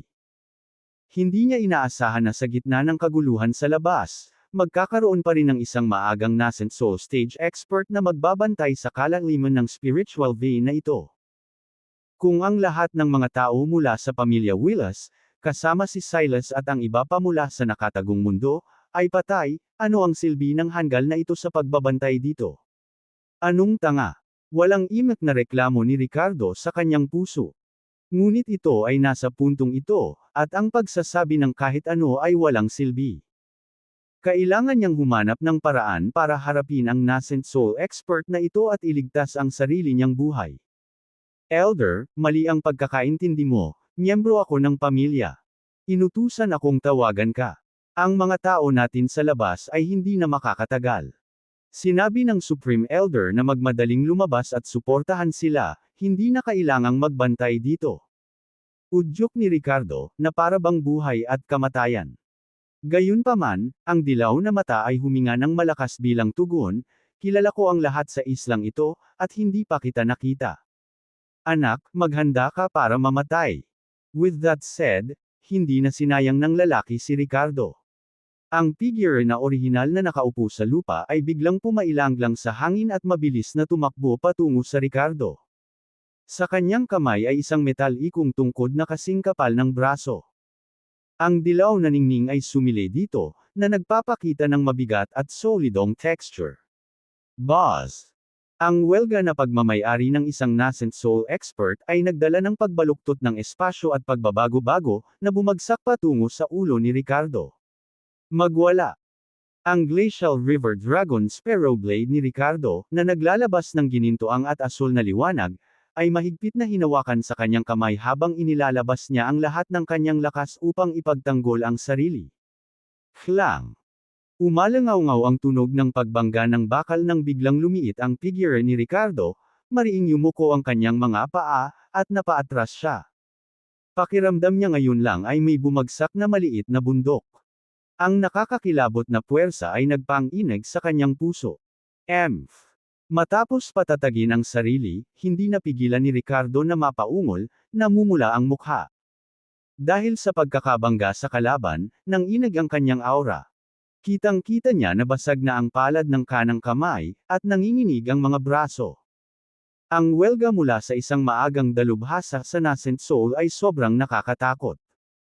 Kahit na si Ricardo ay hindi magagapi sa parehong antas, na nakaharap sa isang nascent soul na eksperto sa kanyang golden core, siya ay lubos na nabigla. Gayunpaman, pagkatapos ng welga na ito, iba ito sa kawalan ng lakas na naramdaman niya noong nakaharap si Van Aero noong nakaraang pagkakataon.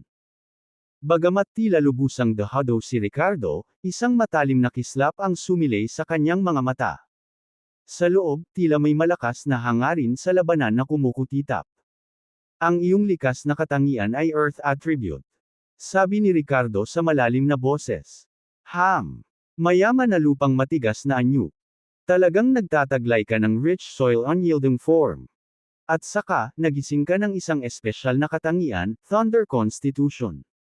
Konstitusyon ng dalawahang katangian. Sa sandaling ito, bakas sa mukha ng lalaking may dilaw na mata ang pagtataka, na nakatingin kay Ricardo na tila bahalimaw. Noong nakaraang pagkakataon, kapag kaharap ang parehong maagang nascent soul stage expert na si Van Aero, nakaiwas lang si Ricardo. Gayunpaman, sa pagkakataong ito, pilit na binangga ni Ricardo ang atake ng kalaban. Bagamat siya ay nasa napakalungkot na kalagayan, hindi ito ganap na pagkatalo. Ang lahat ay dahil sa nagising na rich soil unyielding form ni Ricardo, na ganap na nalampasan ang ordinaryong konstitusyon ng katangian ng Earth. Higit pa rito, ang advanced na konstitusyon ay may suppressing effect sa ordinaryong attribute constitution ng parehong uri. Sa pagkakataong ito, sa pagharap sa taong dilaw ang mata na ito, ipinakita ang bentahe ng advanced na konstitusyon. Kaya kahit na ang kalaban ay isang nascent soul expert, sa pagkakataong ito, isang surge of battle intent ang tumaas sa puso ni Ricardo. Tama. Ngayon, susubukan ko kung makakapatay ako ng kaaway sa buong mundo. Ang tono ni Ricardo ay determinado, at ang Glacial River Dragon Sparrow Blade sa kanyang kamay, na konektado sa kanyang kaluluwa, ay tila naramdaman ang layunin ng kanyang Panginoon sa pakikipaglaban at naglabas ng hagong. Kabanata 670 Wala kang alam. Nang makita ang poster ni Ricardo at naramdaman ang momentum at fighting spirit ng kalaban, isang panunuya at pang-aalipusta ang lumitaw sa mukha ng lalaking may dilaw na mga mag-aaral. Para bang narinig niya ang pinakamalaking biro sa mundo ng paglilinang. Iisipin na ang isang tao sa maagang yugto ng Golden Core ay maglalakas loob na makipaglaban sa isang dalubhasa sa nascent soul. Kahit henyo ka, wishful thinking lang. Anak, dudurugin ko ang mga pag-asa sa iyong puso ng may ganap na kataasan. Maghanda upang harapin ang iyong kamatayan. Nagsalita ang lalaking may dilaw na mga pupil, at isang kulay kayumangging liwanag ang bumungad sa metal na tungkod habang siya ay muling sumugod patungo sa Ricardo. Nanatiling kalmado at walang takot si Ricardo. Ang malakas na enerhiya ng rich soil at thunder power ay lumundag sa loob niya habang isinasagawa niya ang unang anyo ng sky-cleaving startled swan technique. Bukod dito, ang kanyang mga pag-atake ay na-infuse ng kapangyarihan ng momentum. Sa pagharap sa pagkakaroon sa antas ng isang nascent soul expert, hindi kayang maging tamad si Ricardo. Klang. Umalangaw-ngaw ang matalim na tunog ng pagbangga ng metal habang ang Glacial River Dragon Sparrow Blade ay bumangga sa mga metal na staff. Sa pagkakataong ito, ang katawan ni Ricardo ay muling lumipad pa atros, at isang pamumula ng pula ang bumungad sa kanyang mukha.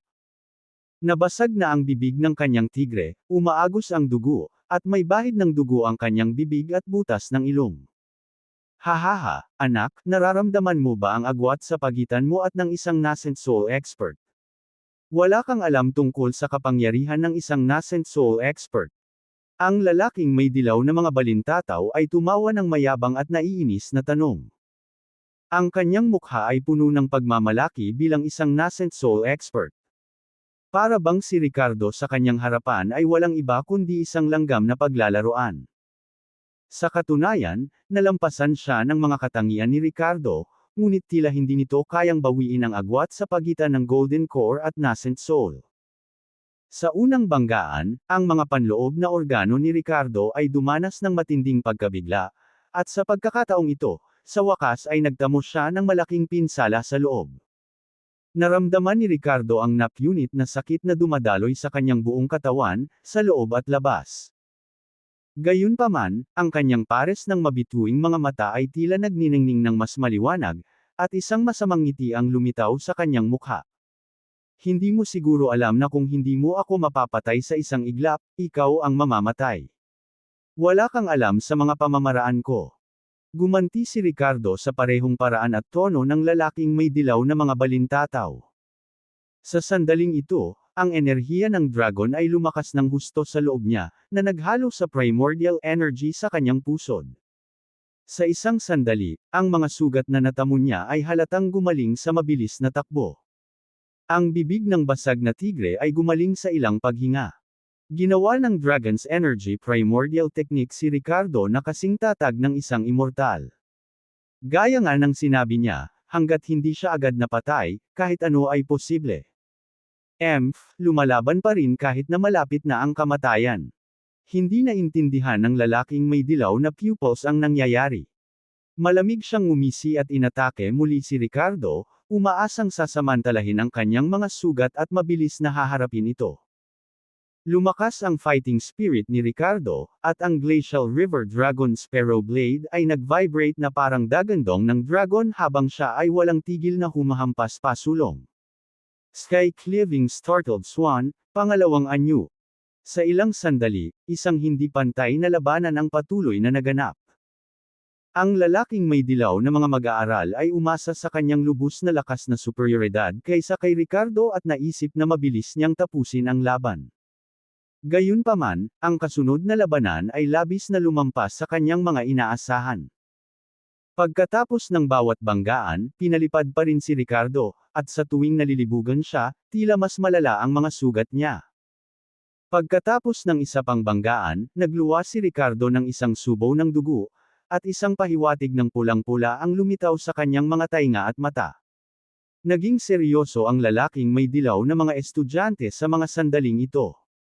Nakapagtataka, umatras siya ng 3 hakbang pagkatapos ng sagupaan sa isang tao sa maagang yugto ng Golden Core. Isang mabigat na eksperto sa nascent soul, sa isang banggaan sa isang tao sa maagang yugto ng Golden Core, nadama na ang kanyang dugo at enerhiya ay nanginginig. Ang kapangyarihang katangian ng lupa sa loob ng kanyang katawan ay tila pinigilan at itinapon sa kaguluhan at katahimikan. Ang epekto ng pagsupil ng mga elemental na katangian ay unti-unting tumindi. Naramdaman din niya na mas mabigat at mas mabangis ang bawat hampas ni Ricardo. Masasabing ang mga pinsala ni Ricardo ay sanhi pa ng backlash ng kanyang sariling mga pag-atake. Ito na ang ika-6 na welga.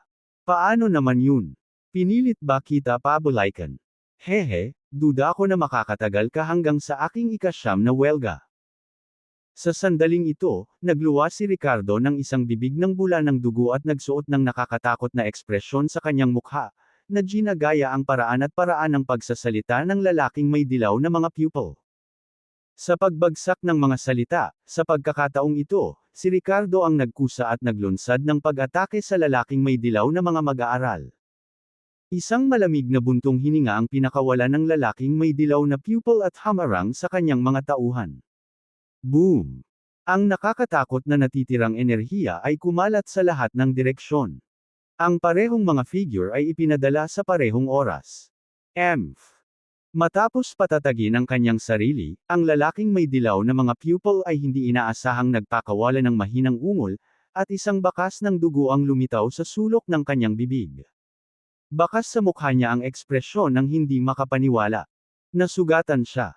Siya ay talagang nasugatan ng isang mahina sa yugto ng Golden Core. Hahaha, paano naman? Kunin ang aking sky cleaving na nagulat na Swan 8th form. Tawa ng tawa si Ricardo. Ang Glacial River Dragon Sparrow Blade ay kumikinang na may makapal na dilaw na liwanag, na napapalibutan ng mga asul na electric spark, at tumama mula sa itaas. Sa sandaling ito, ganap na nagbago ang ekspresyon ng lalaking may dilaw na mga pupil. Napatingin siya kay Ricardo sa harapan niya na parabang halimaw ang nakatingin. Hindi niya maintindihan kung bakit, sa kanilang palitan ng suntok, maging siya ay nagtamo ng internal injuries. Bakit ang batang ito ay nagtataglay pa rin ng pagsabog ng kapangyarihan hanggang ngayon? Ayon sa mga karaniwang cultivator, ang mga pinsala ng batang ito ay dapat na mas malala kaysa sa kanya. Sa normal na mga pangyayari, ang mga panloob na organo ng batang ito ay dapat na matagal nang nabasag. Bakit? Bakit sa tuwing itinataboy niya siya pabalik, mapapabuntong hininga ang kalaban at muling umatake? Para siyang hindi masisira. Samantala, sa labas ng napakalaking hukay. Narating na ni Kuroki at ng iba pang bihasang skiola practitioner ang malaking balon sa labas. Ito ang lugar. Boom! Sa mga sandaling ito, may namumula na parang kulog na tunog sa loob ng balon. Anong nangyayari? Parang may labanan sa loob. Ano ang dapat nating gawin? Hihintayin ba natin silang matapos? Nagkatinginan ng grupo ng mga tao, nag-aalangan at nag-uusap. Sa sandaling ito, si Kuroki ay nagpakawala ng malamig na buntong hininga at direktang tumalon pababa sa balon, na hindi nagpapakita ng interes sa patuloy na labanan sa ibaba. Pagkatapos ng lahat, ang labanan sa pagitan ni Ricardo at ng taong may dilaw na mga mag-aaral sa minahan sa ilalim ng lupa ay pinaghiwalay ng isang mahabang daanan at ang mga pagbabago sa enerhiya ay higit na nakatago. Pagkatapos ng lahat, ang lugar na ito ay ang lokasyon ng isang spiritual vein. Puno ng mayamang espiritual na enerhiya mula sa langit at lupa, naging mahirap na hatulan ng enerhiya pagkatapos ng labanan. Diretsyong bumaba si Kuroki, sundan natin. Oo, kasama si Kuroki doon, ano ang dapat nating katakutan? Bumaba na tayo at tingnan natin. Kung ang mga tao sa ibaba ay tapos ng lumaban, aanihin natin ang mga benepisyo. Kung hindi pa sila tapos, si Kuroki na ang bahala sa kanila. Hahaha. Ang grupo ng mga bihasang practitioner ng skiola mula sa Thousand Birds Gate ay may masasamang ngiti sa kanilang mga mukha habang sila ay sunod-sunod